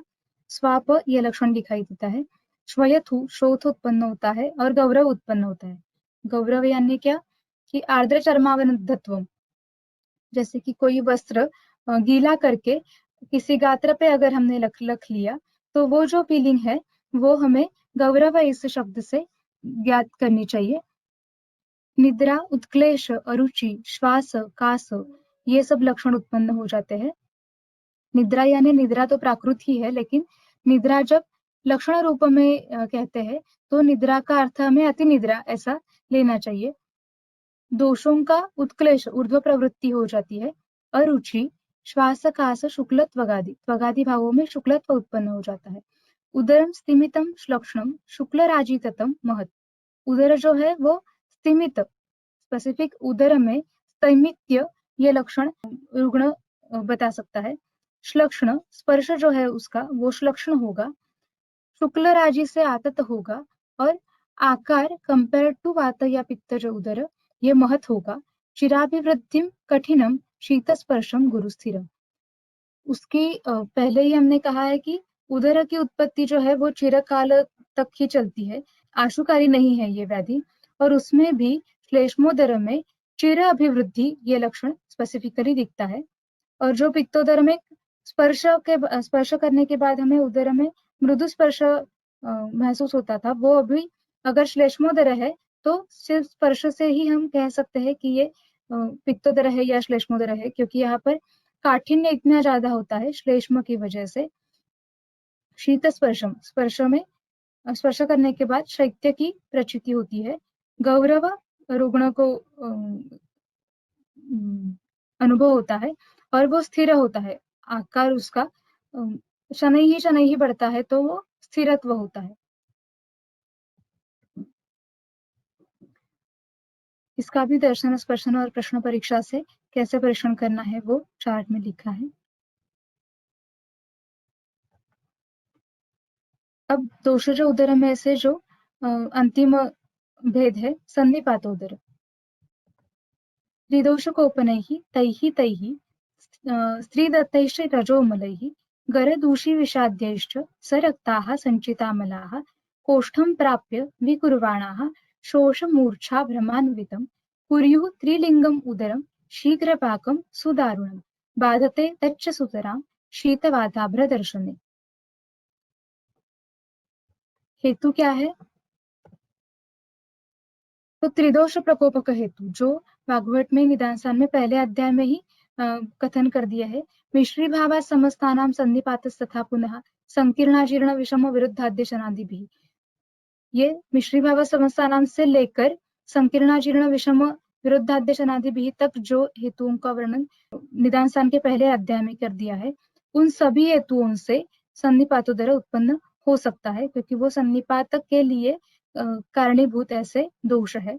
और उसमें एडिशनल क्या है तो रजोमल सेवन, स्त्रियों के द्वारा वशीकरण के लिए पुरातन काल में रजोमल मिश्रित करके अन्न का प्रयोग किया जाता था। तो उसका अगर सेवन कर लिया तो मतलब उसका भी अगर लॉन्ग टर्म सेवन कर लिया तो उसमें सन्निपातोदर की संभावना है। वैसे ही अगर गर्भ विष या दूषी विष जो स्लो पॉइजनिंग जैसे एक्ट होते हैं, उनका अगर प्रयोग कर लिया, गर्भ विषय यानी क्या, तो आप इसके डिटेल्स विषय प्रतिषेध अध्याय में पढ़ सकते हैं।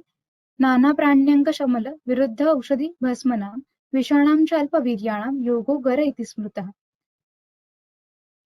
ये जो नाना प्राण्यंग शमल, मल स्वरूप के जो प्राणियों से उत्पन्न हुए भाव है, उनको उनको मिश्रित करके या विरुद्ध औषधि भस्म मिला के अल्पवीर्य के विष का प्रयोग करना, ये गर विष कहा जाता है।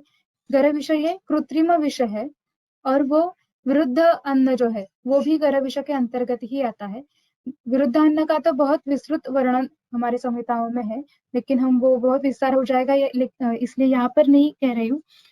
पर आप वो आत्रेय भद्र काप्य अध्याय में, हिता हितीय में और अन्न रक्षा में, या अष्टांग संग्रह के विरुद्धान्न विज्ञानी है इस अध्याय में विरुद्धान्न के बारे में सब कुछ पढ़ सकते हैं। उसमें से कुछ भी विरुद्ध अन्न अगर लॉन्ग टर्म सेवन कर लिया तो उससे भी संधिपात उदर होने की संभावना है। यहाँ पर गर्भ विषय कहते वक्त तो उन्होंने साक्षात उदर का उल्लेख ही किया है। शोफ पांडु उदर उन्माद दुर्नामादिन करोति वा, उससे उदर उत्पन्न हो जाता है। दूषी विषय के भी सेवन से संधिपात उदर की संभावना है।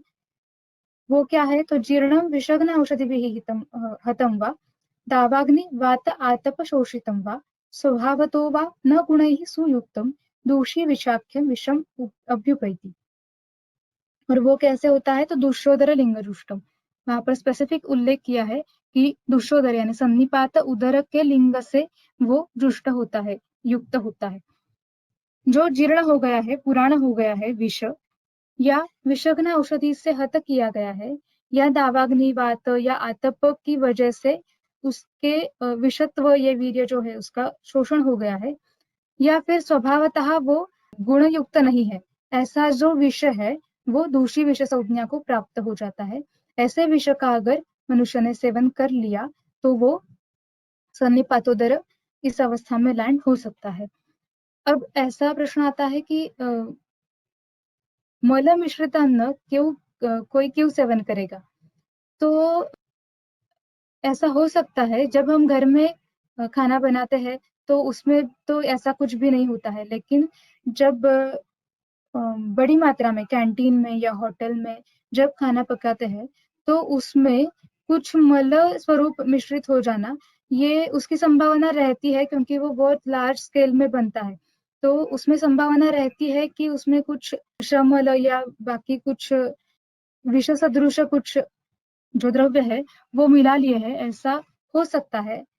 तो इस काल में भी सन्निपातोदर हमें दिखाई देता है क्योंकि ये साक्षात रजोमल नहीं होता है, लेकिन मतलब उसका जितना पुरातन काल में वो रजोमल का अन्न से मिश्रित करके देना ये कॉमन फैक्टर था, उतना अभी नहीं है। लेकिन मल मिश्रित हो जाना बाय मिस्टेक ये हो सकता है, या किसी स्पेसिफिक कारण की वजह से किसी स्पेसिफिक व्यक्ति को ये विष सदृश अन्न सेवन करवा दिया जाता है, ऐसा भी हो सकता है। तो ये स्पेसिफिक हेतुओं की वजह से क्या हो जाता है, तो सरक्ताः संचिता मलाः, संचितत्व मल का संचितत्व ये फैक्टर कॉमन है, लेकिन इसमें इन सभी हेतुओं की वजह से रक्त की दृष्टि भी हो जाती है। सरक्त संचित मल, उदर में रक्त के साथ मल संचय होना यह स्पेसिफिक सन्निपात उदर का लक्षण है। और वो जो सरक्त संचित मल है वो कोष्ठ में प्राप्त होके विकुर्वाणः यानी विक्रियाम गतः, विकृत होके शोष, सभी शरीर में शोष का उत्पत्ति करना, मूर्छा, भ्रम, ये इनकी उत्पत्ति कर देते हैं। शीघ्र पाकी होते हैं, सुदारुण और शीतबाधा प्रदर्शने सुतराम बाधते, त्रिदोष जो होने के कारण वो सुदारुण ही होंगे। और जो धातु पाक की बाद में आने वाली अवस्था है वो इसमें बहुत जल्दी जल्दी आ जाती है। और शीतबाधा प्रदर्शने सुतराम बाधते, ये भी लक्षण हमें रुग्ण बताते हैं कि शैत्य की वजह से या शीतवात की वजह से या अभ्रदर्शन होने के बाद ये सब लक्षण जो है वो बढ़ जाते हैं। अत्याश्रितस्य संक्षोभात् यानादिचेष्टितैः अतिव्यवाय कर्म अध्व वमन व्याधिकर्षणैः वामपार्श्वाश्रितः प्लीहा च्युतस्थानात् विवर्धते शोणितं वा रसादिभ्यो विवृद्धं तं विवर्धयेत्। अब सन्निपातोदर तक जो सूत्र बताए थे उसमें सिर्फ लक्षणों का ही विधान था। यहाँ पर स्पेसिफिक हेतु बताया है और उसके बाद स्पेसिफिक संप्राप्ति होके प्लीहोदर का निर्माण होता है। जो हमने ऊर्ध्वाधो धातुवोरुध्वा ये जो संप्राप्ति हमने पहले देखी थी वो यहाँ पर बिल्कुल अप्लाई नहीं होगी, क्योंकि इसके हेतु ही अलग है, इसलिए उसका पूरा संप्राप्ति का ट्रैक ही अलग है। सिर्फ ये जो कुछ भी हो रहा है संप्राप्ति वो उदर स्थित है, इसलिए उसे प्लीहोदर कहेंगे। तो क्या हेतु है? अत्याश्रितस्य, अति अशन करने के बाद संक्षोभ करने वाले, देह में संक्षोभ उत्पन्न हो ऐसे कोई यान यानादि चेष्टा अगर कर ली तो उससे प्लीहोदर का निर्माण हो सकता है। ये हो गया एक हेतु। दूसरा है, किसी का माइक ऑन है क्या?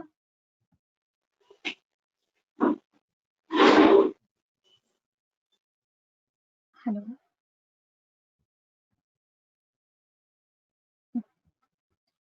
अति व्यवाय, अति मात्रा में व्यवाय कर लिया। ये कर्म जो है वो अति व्यवाय कर्म ऐसे भी ले सकते हैं, या अति व्यवाय और अति कर्म, शारीरिक कर्म जो है, कायिक कर्म जो है वो कोई भी अति मात्रा में अगर कर लिए, अति अध्व, अति चंक्रमण कर लिया, या अति वमन, इसका मतलब छर्दन भी ले सकते हैं, अति मात्रा में छर्दन, या व्याधि कर्षण ही, अति मात्रा में व्याधि से कर्षण होना।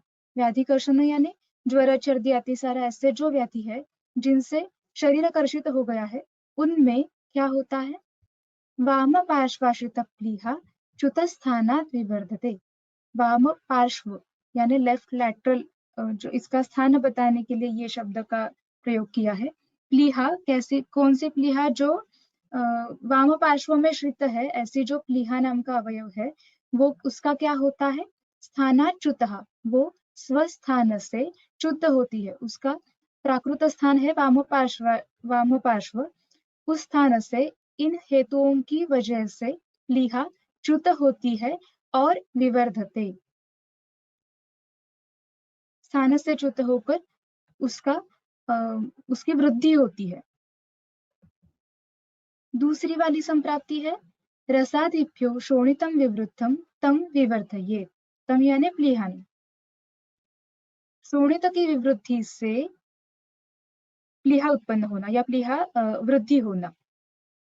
और शोणित की वृद्धि कैसे होगी? तो रसादिभ्यो शोणितम विवृद्धम, रसादि धातुओं से शोणित की वृद्धि करके प्लीहा की वृद्धि करना, ऐसी दूसरी वाली संप्राप्ति है। तो हमें याद होगा वाग्भट के सूत्र स्थान में 11वें अध्याय में रक्त वृद्धि के जो लक्षण बताया है उसमें तो विसर्प प्लीह वितरधीन ऐसा प्लीहा का साक्षात उल्लेख ही आता है, लेकिन यहाँ पर वर्णन किया है कि रसादिभ्यो शोणितम विवृद्धम, शोणित की वृद्धि में प्लीहा की वृद्धि होना, इसमें कोई खास बात नहीं है, वो हम समझ जाते हैं क्योंकि वो रक्त व स्रोतस का मूल स्थान है। लेकिन रसादि धातुओं से शोणित की वृद्धि होना, इसमें क्या होगा? ये भी आसान है समझने के लिए। रस से रक्त की वृद्धि, ये आसान है समझने के लिए क्योंकि हमने शारीर स्थान में ही ये सूत्र पढ़ा है, पूर्वो धातु परं कुर्यात् वृद्ध क्षीणश्च तद्विधम्। अगर पूर्व धातु यानी रस धातु की वृद्धि हो गई है तो उसका जो पर धातु है यानी शोणित रक्त धातु, उसकी भी वृद्धि होती है। लेकिन यहाँ पर केवल रस से शोणित की वृद्धि ऐसा विधान नहीं है, रस आदि से शोणित की वृद्धि ऐसा बताया है। तो रस या आदि यानी कौन आ गया फिर? मांस मेदादि जो अन्य धातु है उनसे रक्त वृद्धि। अब ये समझना थोड़ा मुश्किल है कि मांस मेदादि से रक्त की वृद्धि कैसी होगी। तो इसलिए आदरणीय वैद्यराज कोल्हटकर सर जी ने एक विचार कहा था कि अभ्यंतर विमार्ग गमन, स्रोतसों में अभ्यंतर विमार्ग गमन होना, ये जो विचार है वो यहाँ पर हमें अप्लाई करना पड़ता है समझने के लिए। तो जो स्रोतस जिस भाव पदार्थ का वहन कर रहे हैं उसमें अगर अन्य कुछ भाव पदार्थ, अन्य कुछ धातु मिलित हो गए, मिश्रित हो गए, तो उसे कहेंगे हम स्रोतसों में अभ्यंतर विमार्ग गमन होना। अगर रक्तवाह स्रोतस में रक्त ही वहन हो रहा है तो वो प्राकृत है, लेकिन अगर रक्तवाह स्रोतस में मांस मेदादि विमार्ग गमित हो गए और रक्तवाह स्रोतस में वहन करने लगे तो उसकी वजह से जो रक्तवाह स्रोतस का मूल स्थान है यकृत और प्लीहा, उस स्थान पर उस मांसादि का संचिति होगी और उसकी वजह से प्लीहा की वृद्धि हमें दिखाई देगी। अब जैसे कि हमने कहा था, ये सिर्फ निदान करने के लिए हम नहीं पढ़ रहे हैं, इसका रिफ्लेक्शन हमें चिकित्सा में भी मिलता है। अगर आपने प्लीहोदर की चिकित्सा देख ली तो एक तो रक्त मोक्षण है, वो तो लॉजिकल है शोणित के हिसाब से, लेकिन उसके बाद में क्षारपान या अग्निकर्म जैसे कुछ चिकित्सा का भी विधान आता है, जो कि रक्त की चिकित्सा हो ही नहीं सकती। तो वो किसकी चिकित्सा है? तो वो मांसमेद की चिकित्सा है, जो अभ्यंतरतः विमार्ग कमित हो गए हैं और उसकी क्षारकर्म और अग्निकर्म चिकित्सा करने के बाद प्लीहोदर कम होता हुआ दिखाई देगा। ये हो गई प्लीहोदर के हेतु और उसकी दो तरीके की संप्राप्ति। अब ये सब हो जाने के बाद क्या लक्षण दिखाई देंगे? तो सह अष्ठिला इव अति कठिनः प्राक् ततः कूर्मपृष्ठवत् क्रमेण वर्धमानश्च कुक्षौ उदरम् आवहेत्। श्वास कास पिपासा आस्यवैरस्य आत्मान ऋक्ज्वरैः पाण्डुत्व मूर्छा छर्दिभिः दाह मोहैः च संयुतम् अरुणाभं विवर्णं वा नील हारिद्र राजिमत्। वो जो प्लीहा वाम पार्श्व में स्थित थी वो अगर च्युत हो गई है या च्युत नहीं भी हुई है, शोणितादि की वृद्धि से वृद्ध हो गई है, तो भी वो कैसी होगी? अब कैसी होगी? तो अति कठिन होगी।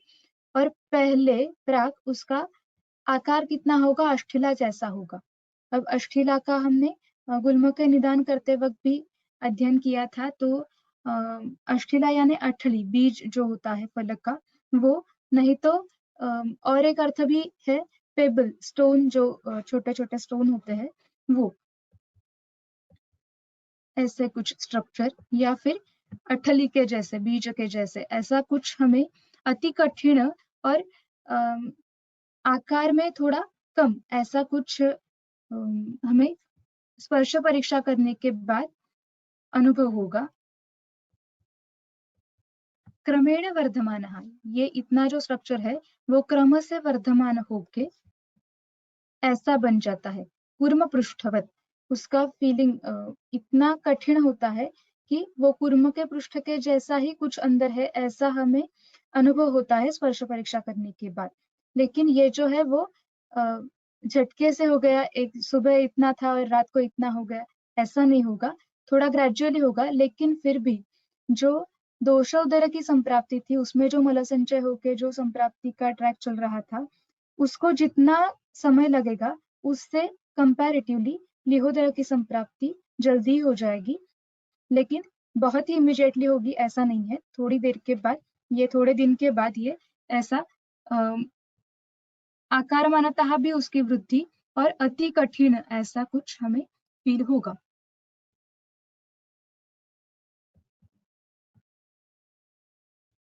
अब अगर हमने विद्रति वृद्धि गुल्म निदान का जो अध्याय इसके पहले का था, उसमें अगर उसके कुछ एक दो सूत्र हमने याद कर लिया, तो स्थानानुरूप जो विद्रति के उपद्रव बताए थे, वहां पर अगर प्लीहा इस स्थान पर विद्रति है तो उसके उपद्रव स्वरूप उच्छ्वास का अवरोध, और यकृत के स्थान पर अगर विद्रति है तो उसके उपद्रव स्वरूप श्वास ये लक्षण उत्पन्न होता है, ऐसा कहा था। और यहाँ पर भी प्लीहोदर में श्वास का ये लक्षण उत्पन्न हो रहे हैं। तो हम ये कह सकते हैं कि प्लीहा और यकृत इस स्थान पे दोष संशय होना, इसका कुछ श्वास इस लक्षण से संदर्भ है। तो ऐसे श्वास कास पिपासा आस्य वैरस्य, मुख में कौन से भी रस की प्रचिति न होना, आत्मान रुजा ज्वर, पूरे शरीर में पांडुत्व की उत्पत्ति होना, मूर्छा, जो हमने लास्ट टाइम भी एक पित्तोदर में आया था ये लक्षण, तो भी हमने डिस्कस किया था कि अगर हमें पता है कि ये प्लीहोदर की लक्षण की वजह से मूर्छा आ रही है तो मूर्छा के लिए हम अन्य कुछ डायग्नोसिस नहीं करेंगे। या फिर छर्दी है, दाह और मोह, इन सबसे संयुक्त होना ये प्लीहोदर का लक्षण है। और साक्षात उस स्थान पे, उदर पे क्या हमें दिखाई देगा दर्शन परीक्षा से, तो अरुणाभम विवर्णम वा, एक तो या अरुण वर्ण का होगा उदर, नहीं तो विवर्ण होगा, विविध वर्णों से युक्त होगा। और उसपे राज्य जो होंगे उसका अ, रंग कैसा होगा, तो नील या हरिद्र होगा, हल्दी के पानी जैसा होगा या नील वर्ण का होगा। वही चार्ट में लिखा है। उदरस्थ लक्षणों में हमें दर्शन परीक्षा से क्या देखना है, स्पर्शन से क्या देखना है, और अन्य लक्षण कौन कौन से उपस्थित होंगे।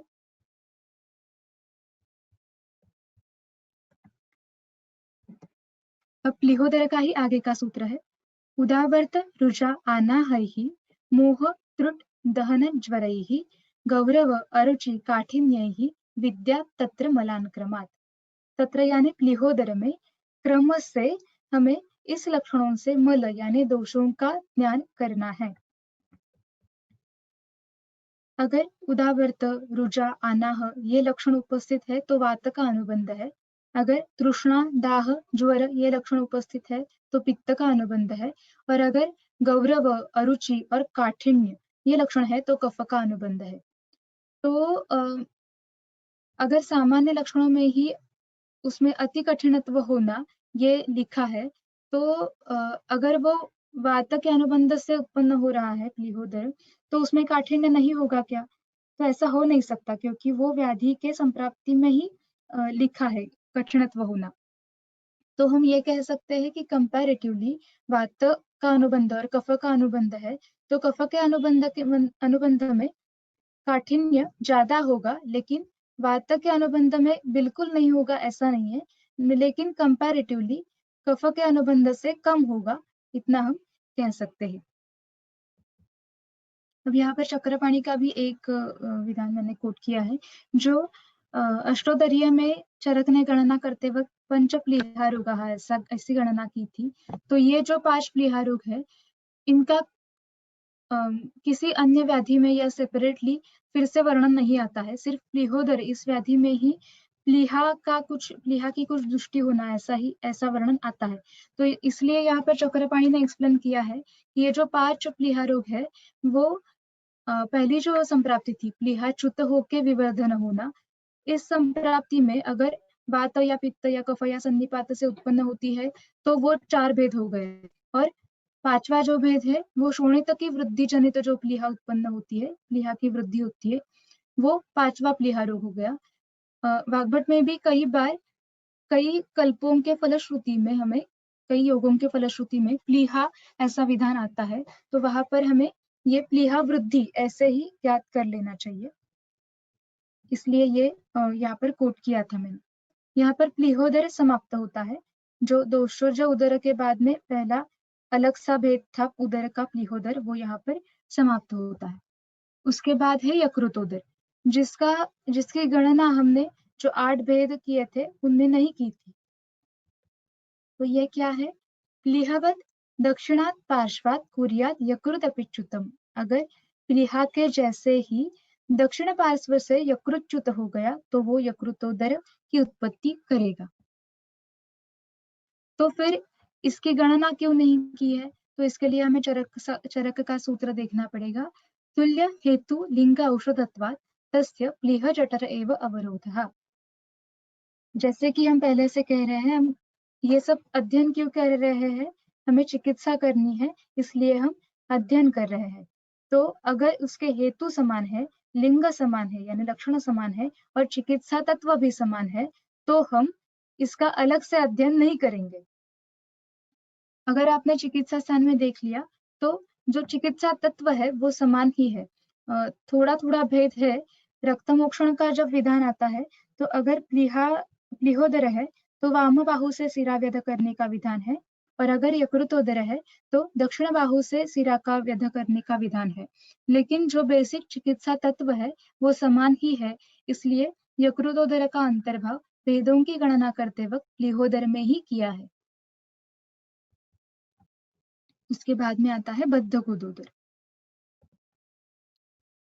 पक्ष्मवालैः सह अन्नेन भुक्तैः बद्धायने कुदे दुर्नामभिः उदावर्तैः अन्यैः वा अन्त्रोपलेपिभिः वर्चा पित्तकफान् रुद्ध्वा करोति कुपितो नीलः कनो अपानो जठरं तेन स्युः दाह ज्वर त्रुट् क्षवाः श्वास कास श्वास उरुसदनं शिरो रुन् नाभि पायुरुक् मलसंगो अरुचिः छर्दिः उदरं मूढमारुतम् स्थिरं नील अरुण सिराराजिनद्धम् अराजीव नाभेः उपरि च प्रायः गोपुच्छाकृति जायते। इसके भी अलग हेतु है, अलग से संप्राप्ति है और अलग लक्षण उत्पन्न होते हैं। हेतु क्या है? अन्नेन सह, अन्न के साथ मिलकर अगर पक्ष्म या बाल ऐसा कुछ भोजन कर लिया, या फिर दुर्नाम अर्श उत्पन्न हो गया है, या उदावर्त है, या अन्य कोई भी हेतु जिससे अंत्र का उपलेप होता है, जैसे कि दत्योदन का भक्षण करना या मांस युक्त अन्न या मांस का सेवन करना, इससे क्या होगा? गुदे बद्धायने, बद्ध अयन पुरुष अनिल वाहिद्वारम बद्धम यस्य तद एवं विधम गुदे। जिस गुद में पुरुष और अनिल वहन करने वाला जो द्वार है वो बद्ध हो गया है, रुद्ध हो गया है, ऐसी अवस्था में विगुणः कुपितः अपानो वायु, विगुण यानी कुपित हो गया हुआ अपान वायु क्या करता है? वर्चम पित्त कफान रुद्वा। ऑब्वियसली ये जो सब कुछ हो रहा है वो गुद के बद्ध होने से हो रहा है, तो उसका जो बहिर्गमन का मार्ग है पुरुष का वो बद्ध हो गया है, तो पुरुष का रोध तो होगा ही, और अन्य जो शेष दोष रह गए हैं पित्त और कफ, उनका भी रोध कुपित हो गया जो अपान वायु है वो करेगा, और उसके बाद में उदर का निर्माण होगा। यहाँ पर ये वर्च पित्तानिल का रोध होना और नीचे का जो द्वार है वो बंद हो जाने के कारण उदर में संचिति होना, इसे ही उदर ऐसा कहा जाता है।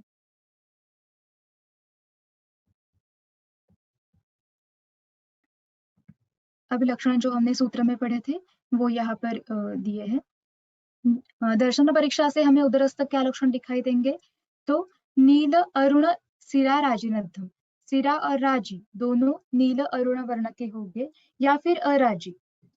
हम पूर्व रूप से उदर में देखते आए हैं कि राज्य जन्म ये पूर्व रूप से होने वाला लक्षण है, तो यहाँ पर व्याधि स्वभाववशात अराजी ऐसा ही होगा। राजी उत्पन्न नहीं होंगे लेकिन फिर भी उदर होगा। प्रायः नाभे ऊपरी गोपुच्छाकृति जायते, ये जो राजी है वो प्रायः नाभि के ऊपरी भाग में और गोपुच्छ के आकार के ऐसे उत्पन्न हो जाएंगे। अगर राजी उत्पन्न हो गए हैं तो उसका आकार कैसे होगा? तो वो गोपुच्छ की आकृति जैसा होगा। गोपुच्छ की जो आकृति होती है वैसा हमें दर्शन परीक्षा में दिखाई देगा, और उसका वर्णन नील और अरुण ऐसा होगा। अगर उत्पन्न हो गई है तो इस यहाँ पर विकल्प भी है, अराजी ऐसा भी हो सकता है, और वो जो उदर होगा वो स्थिर होगा। अन्य लक्षण भी हमने देख लिए थे, ज्वर है, कास है, श्वास है, दाह, तृष्णा, क्षवथु, श्वास, उरुसदन, और जैसे कि हेतु में देखा था उदावर्त, ये हेतु स्वरूप है यहाँ पर, तो नीचे से अवरोध होने के कारण शिर, हृदय, नाभि, पायु इन सभी जगह पर वायु की वजह से रुचा उत्पन्न होना, ये ऑब्वियस सिम्टम है यहाँ का। मल का संग, अरुचि और सर्दी, ये सब लक्षण हमें बद्ध गुदोदर है इसकी प्रचिति करवा देते हैं।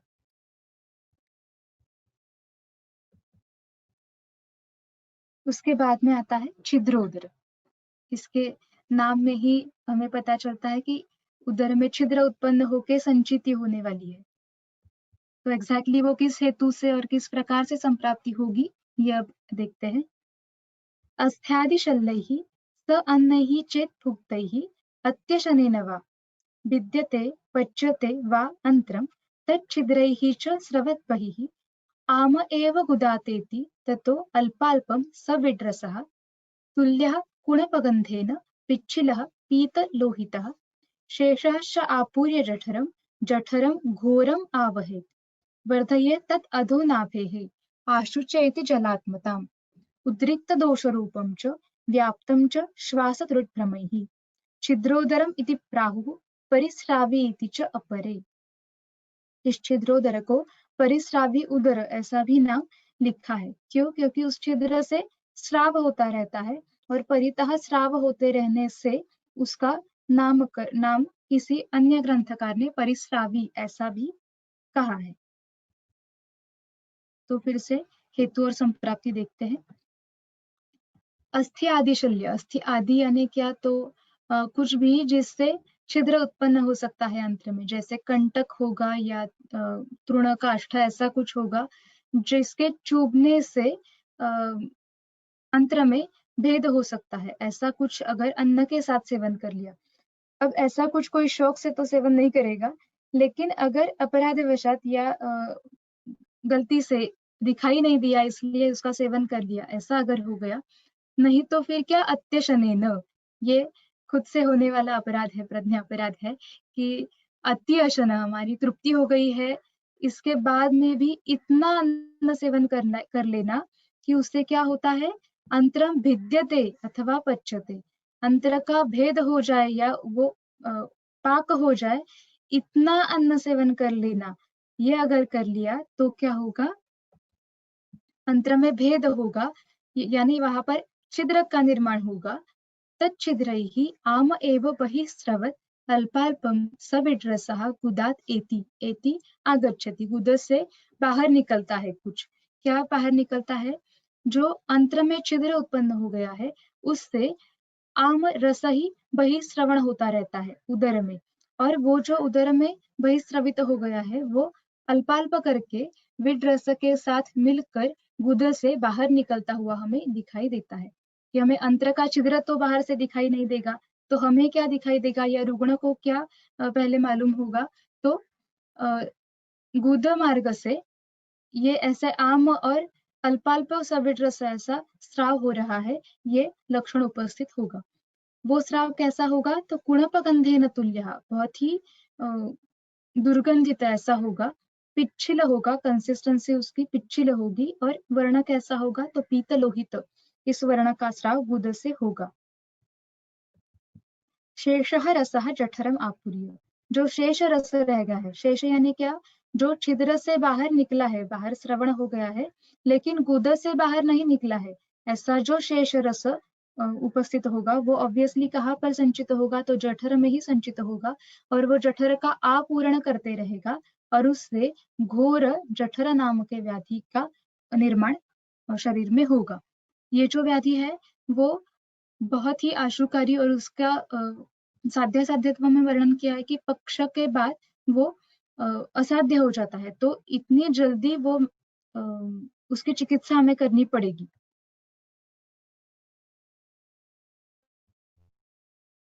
वही लिखा है, ये अंतरक का भेद और या पाक होने के बाद ये दो तरीके के लक्षण दिखाई देंगे हमें। एक तो गुदा से स्राव होता रहेगा और जो शेष है वो जठर का अपूर्ण करेगा और उससे छिद्रोदर की उत्पत्ति होगी। इससे अन्य क्या लक्षण उत्पन्न हो गए? पहला तो हमने देखा था कि गुदस्राव कैसा होगा? पुणपगंध तुल्य पिच्छिल और पीतनाभे है, सॉरी पीतलोहित। उदरम नाभे है अधो वर्धये, व्याधि स्वभाववशात उदर जो है वो नाभि के अधः वर्धन होगा।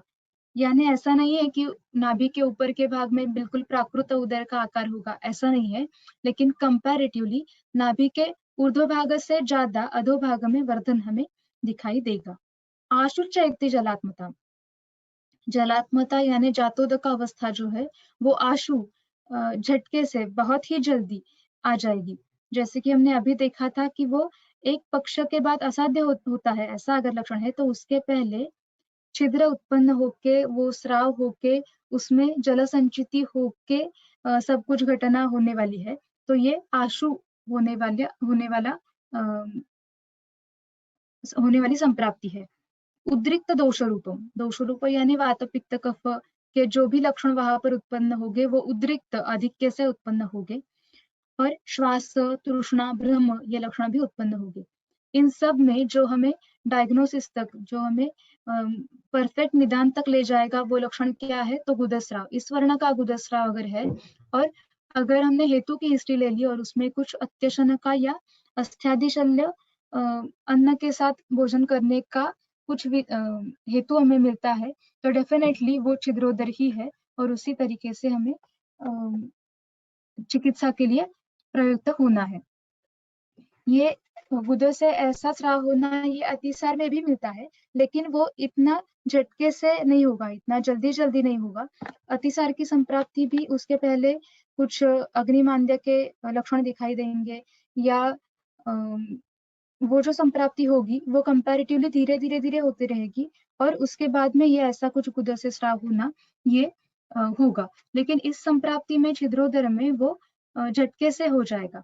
तो ये दो डिफरेंशिएटिंग पॉइंट है जिससे हम अतिसार में होने वाला गुदस्राव और छिद्रोदर में होने वाला गुदस्राव ये डिफरेंशिएट कर सकते हैं।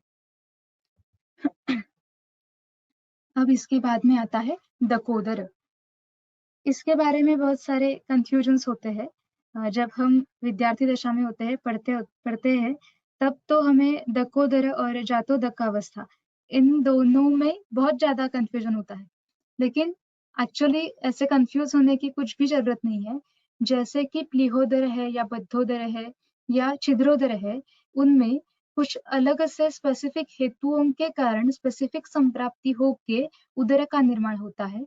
वैसे ही दकोदर एक भेद है और उसके भी स्पेसिफिक हेतु है जिनकी वजह से संप्राप्ति का कुछ स्पेसिफिक ट्रैक फॉलो होके दकोदर की उत्पत्ति होती है। और जातोदकावस्था जो है वो सभी दोषज उदरों में भी होने वाली बाद में होने वाली एक घटना है। तो दकोदर के बारे में पहले देखते हैं। प्रवृत्त स्नेहपानादेः सहसा आम अम्बुपायिनः अत्यम्बुपानात् मन्दाग्नेः क्षीणस्य अतिकृशस्य वा रुद्ध्वा अम्बुमार्गान् अनिलः कफः च जलं मूर्छितः वर्धयेतां तद् एव अम्बु तत्स्थानात् उदराश्रितौ ततः स्यात् उदरं तृष्णा गुदश्रुति रुजान्वितं कास श्वास अरुचयुतं नानावर्ण सिराततम् तोयपूर्णत्रुतिस्पर्श शब्द प्रक्षोभ वेपथु दकोदरम महत् स्निग्धम स्थिरम आवृत्त नाभितत्। ये जो है स्पेसिफिक हेतु है दकोदर के, उसके बाद में कुछ स्पेसिफिक संप्राप्ति की घटना हो के ये लक्षण उत्पन्न हो गए, और उसे हम दकोदर, ये जो 8 भेदों में से एक भेद है, वो दकोदर ऐसा कहेंगे। तो क्या हेतु है? प्रवृत्त स्नेहपानादेः सहसा आमाम्बुपायिनः। प्रवृत्त यानी जिसने स्नेहपानादि का आरंभ कर लिया है। स्नेहपानादि यानी क्या? फिर स्नेहपान तो है ही, और पंचकर्म में से कोई भी कर्म अगर आरंभ कर लिया है और उसमें उष्णोदक का सेवन, श्रुत शीत जल का सेवन करना ये कंपल्सरी है। वहां पर हमें पता है कि अग्नि की रक्षा के लिए हमें उष्ण जल का लघु गुण होने वाला ऐसा श्रुतशीत जल का पान करना आवश्यक होता है। और उस वक्त अगर सहसा झटिति अचानक से आम अम्बु का पान कर लिया, आम यानी क्या? तो जो श्रुतशीत नहीं है। हमने गुल्म के हेतु पढ़ते वक्त भी ये डिस्कस किया था कि सिर्फ स्पर्श से उष्ण ऐसा जो जल है वो लघु नहीं होगा, वो वात का शमन करने में सक्षम हो सकता है, कंठस्थ जो कफ है उसका विलयन करने में सक्षम होगा, लेकिन वो उसके गुण लघु नहीं होंगे क्योंकि वो श्रुतशीत नहीं है। तो ऐसा जो श्रुतशीत नहीं है, ऐसे अम्बु का, ऐसे जल का अगर अचानक से पान कर लिया, स्नेहपान आदि जब चल रहा है तब, तो वो दकोदर का हेतु है। तो हमें इस बात से हमें ये ध्यान में रखना है कि जब हम रुग्ण को स्नेहपान करने के लिए कहते हैं या पंचकर्म में से कोई कर्म चल रहा है, तो जो भी पथ्य ग्रंथकार ने बताया है वो कितने स्ट्रिक्टली फॉलो करने चाहिए, और अगर वो नहीं किए तो हम एक व्याधि तो कम नहीं कर सकेंगे जिसके लिए हम शोधन कर रहे हैं, बल्कि दूसरा कुछ दकोदर जैसा व्याधि उत्पन्न करने के लिए हम कारणीभूत होंगे। ये रुग्ण को बता देना चाहिए हमें। दूसरा हेतु क्या है? अत्यंबुपानात्, अति जल का सेवन करना। कौन कौन से कंडीशन में, किस किसने? तो जिसका अग्नि मंद है, जो क्षीण है और जो अतिकृश है, इन तीनों ने अगर अति अम्बु का पान कर लिया तो दकोदर उत्पन्न होगा। अब क्षीण और अतिकृश, ये दोनों शब्दों से क्या अलग अलग बात कहनी है ग्रंथकार को? तो टीकाकार कहते हैं क्षीणस्य यानी व्याधि में ही क्षीण देहस्य, अन्य जो ज्वर या अतिसार जैसे व्याधि है जिनसे देह क्षीण हो गया है, उस अवस्था में अगर अत्यंबुपान कर लिया, या अनशन आदि हेतुओं से जिसका मांस और मेद क्षीण हो गया है, ऐसा जो अतिकृश नर है उसने अगर अत्यंबुपान कर लिया तो वो दकोदर की संप्राप्ति को प्राप्त होगा।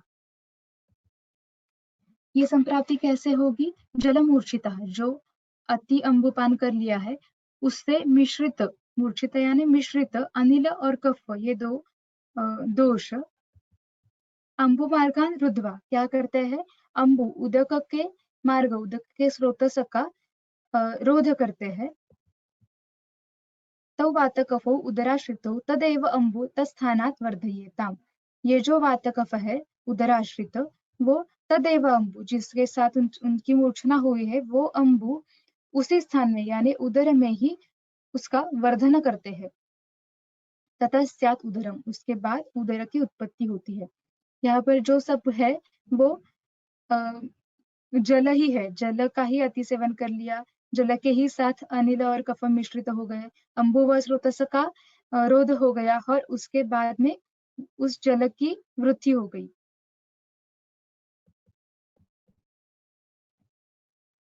इसमें क्या लक्षण दिखाई देंगे उदरस्थ? तो दर्शन परीक्षा में हमें नाना वर्ण के सिराओं से आतत ऐसा उदर दिखाई देगा। आवृत्त नाभि, आवृत्त नाभि, आवृत्त नाभि यानी क्या?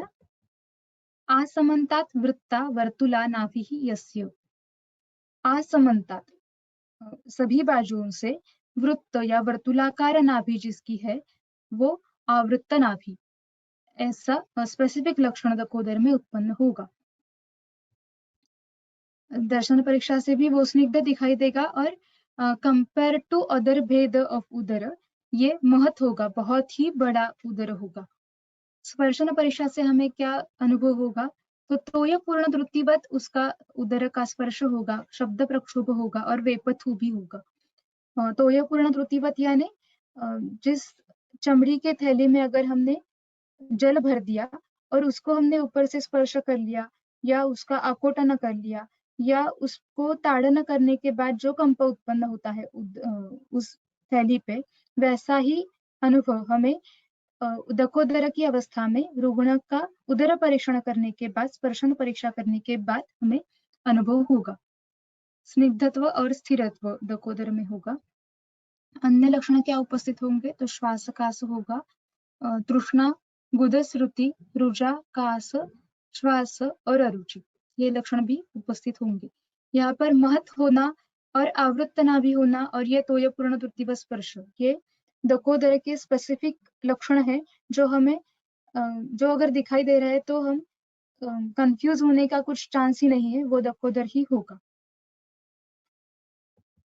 उसके बाद में आता है जातोदकावस्था। अब दकोदर तक जो अष्टविध भेद बताए थे उदर के, उनका अलग अलग वर्णन करके समाप्त हो गया और उसके बाद में जात उदक अवस्था, उदर में उदक की उपस्थिति हो गई है, ऐसी जो अवस्था है उसकी संप्राप्ति और लक्षणों का वर्णन इसके बाद में कर रहे हैं। जो हमने गत सत्र में देखा था दोषज उदर, उसमें भी उसकी अगर उपेक्षा कर ली तो भी ये जातोदक अवस्था उत्पन्न हो सकती है, या नहीं तो अभी हमने जो देखा था कि आशु चैती जलात्मताम जैसे जो लक्षण आए थे, तो वहां पर भी ये जातोदक अवस्था उत्पन्न होगी। और दकोदर में क्या होगा? तो बेसिकली जब उदर की उत्पत्ति होगी तो ही वो जात उदक ऐसी ही होगी। उपेक्षया च सर्वेषु दोषाः स्वस्थानतच्युताः पाकात् द्रवा द्रवीकुर्युः सन्धिस्रोतो मुखान्यपि स्वेदः च बाह्यस्रोतसु विहतः तिर्यगास्थितः तद एव उदकम् आप्याय्य इच्छां कुर्यात् तदा भवेत्। गुरु उदरं स्थिरं वृत्तम् आहतं च न शब्दवत् मृदु व्यपेतराजीकं नाभ्यां स्पृष्टं च सर्पति तद अनु उदक जन्मास्मिन् कुक्षिवृद्धि ततो अधिकम सिरांतर्धानम उदक जठरोक्तम च लक्षणम उदक जठरोक्तम जिस जठर में उदर में उदक की उपस्थिति हो गई है उसके वो लक्षण बता रहे हैं। तो अजातोदकावस्था से जातोदकावस्था तक पहुंचने में बीच में पिच्छा अवस्था भी एक आती है। उसके हेतु क्या है? सर्वेषु उदरेषु उपेक्षया।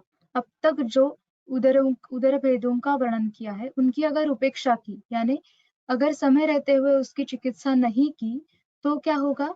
स्वस्थानतः च्युताः द्रवाः दोषाः। जो द्रव रूप दोष है वो स्वस्थान से च्युत होकर क्या करेंगे? पाकात संधि स्रोतो मुखानि अपि द्रवीकुर्युः। पाक करके संधि स्रोतो मुख जो है, संधि स्रोतों के मुख है उनका भी पाक करके उन्हें भी द्रवीभूत करते हैं। यानी ये जो है वो धातु पाक की अवस्था हो गई। तो यहाँ पर अपि शब्द का प्रयोग क्यों किया है? ये संधि स्रोतों मुख को द्रवीभूत करेंगे ही और खुद जो दोष द्रव है वो भी द्रवीभूत होंगे। इस तरह सब द्रवत्व ही हो जाएगा, द्रवत्व की ही वृद्धि होगी उदर में। और क्या होगा? स्वेदः च बाह्य स्रोतस्सु विहतः। स्वेद जो है वो जो नॉर्मली बाह्य स्रोत से है, जो उसका रोमकूप है उससे बाहर श्रवण होता रहता है, वो विहत हो गए हैं, इसलिए वो क्या हो गया है? तीर्यकास्थितः, तीर्यक आ गया है। और तदेव उदकम आप्याय, ये जो उदक यहाँ पर उपस्थित है द्रवीभूत दोष और द्रवीभूत स्रोतोमुख के कारण, उस उदक को आप्यायन करेगा और पिच्छाम कुर्यात, पिच्छा की उत्पत्ति करेगा। अगर इस अवस्था में रुग्ण है तो उसमें क्या लक्षण दिखाई देंगे? तो उदर स्थित लक्षण है गौरव, गुरु होगा उदर, स्थिर होगा, वृत्त बिल्कुल इरेगुलर मार्जिन्स ऐसा नहीं, बिल्कुल वृत्त ऐसा उदर हमें दर्शन परीक्षा से दिखाई देगा। आहतम च न शब्दवत, अगर हमने आकोट न कर लिया तो कुछ भी शब्द सुनाई नहीं देगा क्योंकि वो पिच्छावस्था में है। मृदु, स्पर्श करने के बाद मार्दव की प्रचिति होगी।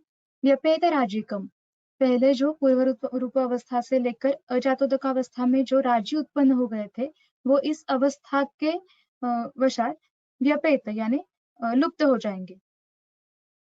नाभ्याम स्पृष्टम सर्पति, अगर हमने नाभि या नाभि के असमंत में स्पर्श किया तो जैसे जल में तरंग उठते हैं वैसे ही कुछ सर्पण हो रहा है नीचे से, ऐसी हमें प्रचिति होगी। ये हो गई पिच्छावस्था। तद अनु उदक जन्मास्मिन, उसी में उसके बाद में पिच्छा के बाद में उदक जन्म होता है। जन्म यानी अधिकतर जल का संचिति होना, ऐसा होता है। इसके लक्षण क्या हो गए? ततः अधिकम कुक्षि वृद्धि ही, पूर्व रूप में भी आधमान था, अजातोदक अवस्था में भी उदर का आकार में वृद्धि होना ऐसा था, उसके बाद में पिच्छावस्था में भी कुक्षि का वर्धन ऐसा था, और ततः अधिकम, इन सब अवस्थाओं में इन सब अवस्थाओं के कंपैरिजन में अधिक कुक्षि वृद्धि होना यह जातोदक अवस्था का लक्षण है। सिरांतर्धान, सिरा जो पहले राज्य और सिरा उत्पन्न हो गई थी उसका अंतर्धान होना, वो लुप्त होना, और उदक जठरोक्त लक्षण, जो कुछ दकोदर के लक्षण बताए हैं वो यहाँ पर भी उपस्थित होंगे। तो अगर हमने चिकित्सा की दृष्टि से देख लिया तो दकोदर की चिकित्सा और जातोदकावस्था की चिकित्सा सेम ही है, वहां पर भी शस्त्रकर्म ही, जल निर्हरण का ही उल्लेख आता है। तो फिर इनमें फर्क क्या है?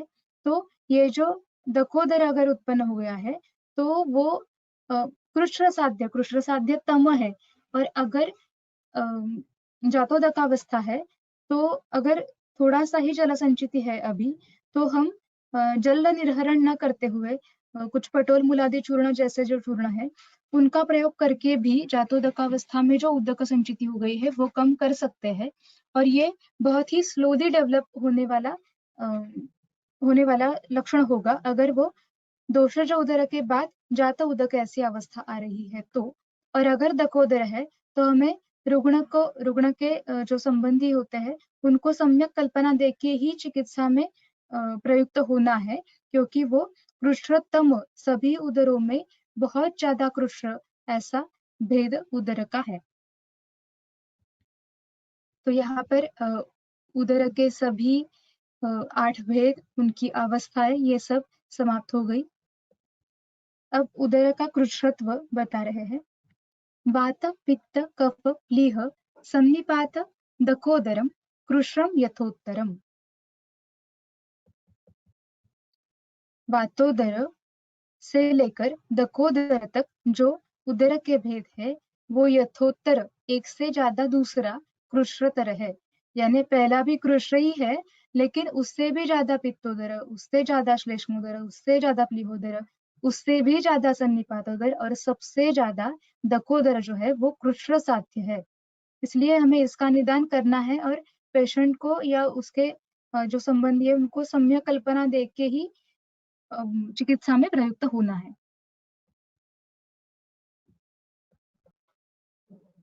पक्षात् परं प्रायः अपरे हतः सर्वञ्च जातसलिलं हृष्टोक्त उपद्रवान्वितम्। प्रायः अपरे, अपरे यानी जो 2 भेद रह गए हैं। इस सूत्र में 2 भेदों का वर्णन नहीं था, एक तो है बद्धगुदोदर और छिद्रोदर। ये जो 2 रह गए हैं, वो पक्षात् परम, एक पक्ष के बाद असाध्य हो जाते हैं। और क्या क्या? तो जातोदक अवस्था, अगर दोषज उदर या अन्य कोई भी उदर है और उसमें बाद में उपेक्षा के वजह से जातोदक, इस अवस्था में अगर रुग्ण लैंड हो गया, तो वो भी असाध्य है। या फिर रिष्टोक्त उपद्रवान्वितम, रिष्टोक्त यानी अष्टांगहृदय शारीर स्थान के 5वें अध्याय में विकृति विज्ञानीय में ये जो सूत्र आता है, इसमें से अगर कुछ लक्षण उपस्थित है तो वो निश्चित ही असाध्य अवस्था को प्राप्त होगा। कौन कौन से लक्षण है? विणमूत्र संग, ग्रह, श्वास, शोफ, हितमा, ज्वर, भ्रम, मूर्छा, छर्दी, अतिसार, और इस लक्षण से युक्त, और बेसिकली जिस शरीर में उदर की उत्पत्ति हुई है वो अगर दुर्बल है, तो ये रिष्टत्व की तरफ जाएगा। शूनाक्षम, जिसका उपस्थ कुटिल हो गया है, वो उपक्लिन्न तनुत्वचम, त्वचा उपक्लिन्न और तनु हो गई है। और एक लक्षण महत्वपूर्ण है, विरेचन रुत आनाहम आनयंतम पुनः पुनः, जो उदर की चिकित्सा है विरेचन, उससे दोषों को बाहर निकालने के बाद भी, वो अनाह कम करने के बाद भी बार बार आनयते, बार बार अधमान उत्पन्न हो रहा है, तो वो रिष्ट लक्षण है। अब यहाँ पर चक्रपाणी का एक विधान हमें देखना पड़ेगा। प्रायः जो है उस पर टीका करते वक्त चक्रपाणी कहते हैं, कदाचित विष शस्त्र अभिमत चिकित्सया सिद्ध्यति। प्रायः अपरिहतः ऐसा लिखा है, तो सभी अवस्थाओं में वो असाध्य होगा ऐसा नहीं है। अगर प्रायः ये शब्द वाग्भट लिख रहा है, तो उसको साध्य होने के भी कुछ चांसेस है, और वो किससे हो सकता है? तो विष जो चिकित्सा बोली है उससे, या फिर शस्त्र प्रयोग करने से वो साध्य भी हो सकता है। जन्मना एव उदरम सर्वम प्रायः कृष्णतमं मतम बलिनः तत् अजातांबु यत्न साध्यम नवोत्थितम। ये उदर नाम का जो व्याधि उत्पन्न हो रहा है, वो जन्मना एव, जब उसका जन्म होता है, जब उसके लक्षण दिखाई देने लगते हैं, जो जब उसकी संप्राप्ति होने लगती है शरीर में, तब से ही वो प्रायः कृष्णतम ही है। अगर वाग्भट जैसा ग्रंथकार कृष्णतम, ये 2 मात्रा अलग एडिशनल प्रयुक्त कर रहा है, तो उसका कुछ मीनिंग है। ये सिर्फ कृष्ण नहीं, कृष्णतम है, जन्मना एव। तो इससे हमें इस व्याधि का स्वरूप, जो घोर स्वरूप है, वो हमें ज्ञात होता है। यहाँ पर भी प्रायः शब्द आता है। तो ये पिछले वाला जो हमने अभी चक्रपाणी की टीका देखी थी, वो भी हमें ज्ञात कर लेना चाहिए। और जो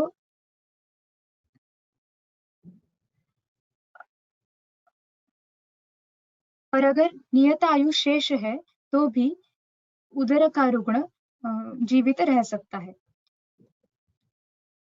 और यत्न साध्य किसमें है? तो बलिनः, जो रुग्ण स्वयं बलवान है, अगर दुर्बल है और उसमें उत्पन्न हो गया है तो वो तो रिष्ट के लक्षण में ही चला जाएगा। अगर वो बलवान है तो भी वो यत्न साध्य होगा। अजातांबु, अगर अंबु की संचिति नहीं हुई है अभी अभी तक, और नवोत्थित नव है, तो उस वक्त ये साध्य होगा। मतलब यत्न साध्य होगा, लेकिन हम उसमें से एक पॉजिटिव पॉइंट ले सकते हैं कि वो साध्य तो होगा, यत्न से होगा, लेकिन साध्य होगा, ये हमारे लिए और रुग्ण के लिए भी आशादायक बात है। तो इसके साथ उदर निदान के सभी सूत्र समाप्त हो गए। इति श्री वैद्यवती सिंहगुप्त सूनु श्रीमद् वाग्भट विरचितायां अष्टांग हृदय संहितायां तृतीये निदान स्थाने उदर निदानम नाम 12वां। इसके साथ उदर का निदान का अध्ययन समाप्त हो गया। अगर किसी को कुछ शंका है तो वो चैट बॉक्स में डाल दो।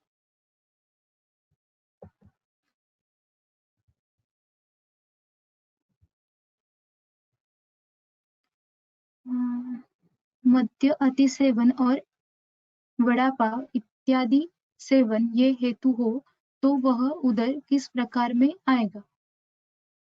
मद्य और वड़ा पाव जैसे विदाही जो भाव है, उनका सेवन कर लेना, ये आइदर दोषों के हिसाब से अगर हमने देख लिया तो वो पित्त की तरफ जाएगा, तो अगर अग्निमांद्य की कुछ और भी हेतु सेवन हो रहे हैं और फिर मद्याति सेवन और वड़ा पाव भी है, तो वो शायद अगर उदर उत्पन्न करना ही है तो पित्तोदर की उत्पत्ति हो सकती है, या फिर शोणित की जो संप्राप्ति हमने प्लीहोदर की देखी थी, शोणितम व रसादिभ्य विवृद्धम तम विवर्धयेत्, उस प्रकार से प्लीहोदर की भी संप्राप्ति वहां पर हो सकती है।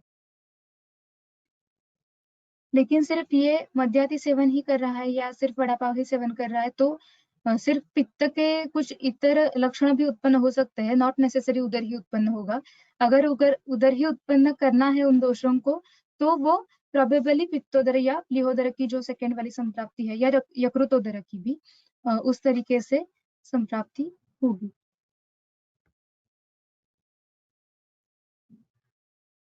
काइंडली एक्सप्लेन पिच्छावस्था अगेन। एक मिनट।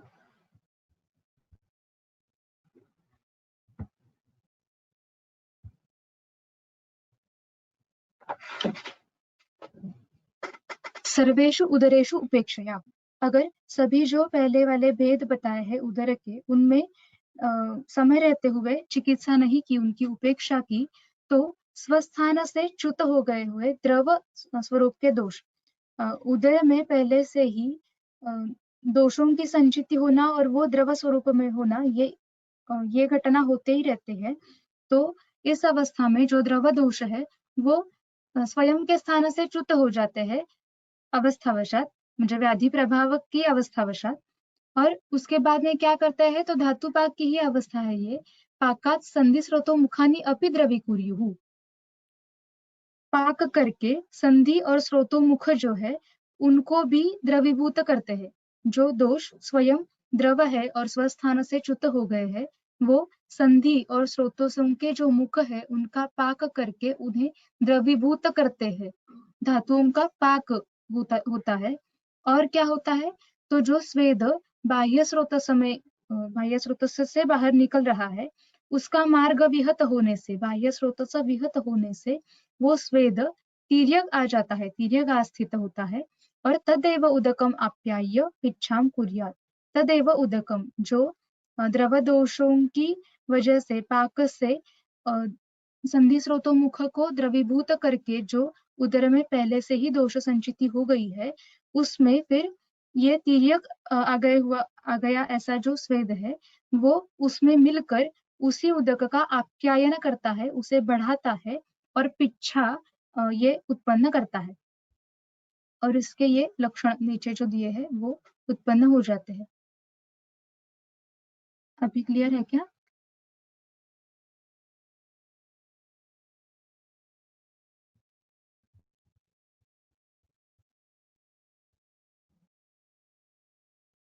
ओके।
टैपिंग जिनमें शुरू है ऐसे रुग्ण अगर हमारे पास आते हैं तो डिसकंटिन्यू करना चाहिए क्या? क्या डिसकंटिन्यू करना चाहिए? अच्छा, टैपिंग।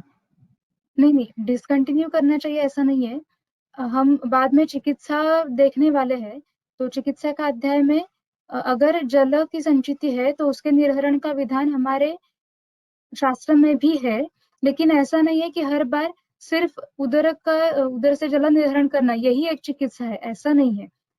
उसमें संप्राप्ति भंग अगर हम कर सके तो संचिति ही ना हो ऐसा कुछ हम कर सकते हैं।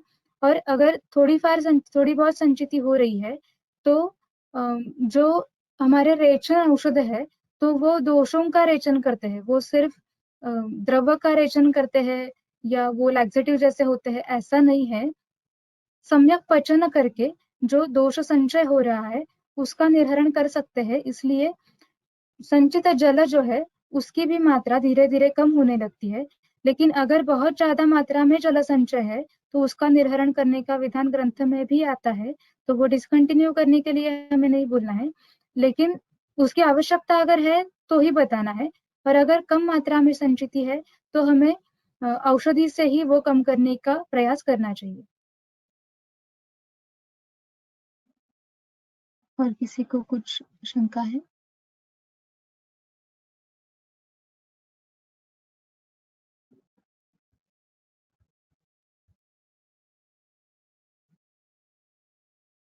अगर नहीं है तो ये सेशन सत्र हम यहाँ पर समाप्त करेंगे।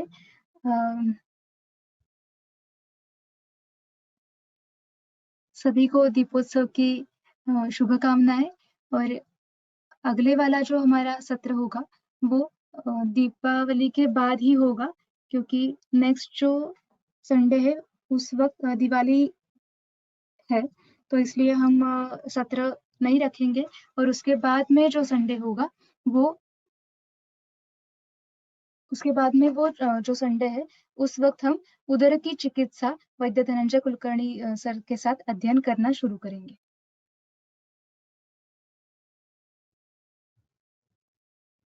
तो लगता है किसी को कुछ शंका नहीं है। हम ये सत्र आज का सत्र यहाँ पर समाप्त करते हैं। धन्यवाद।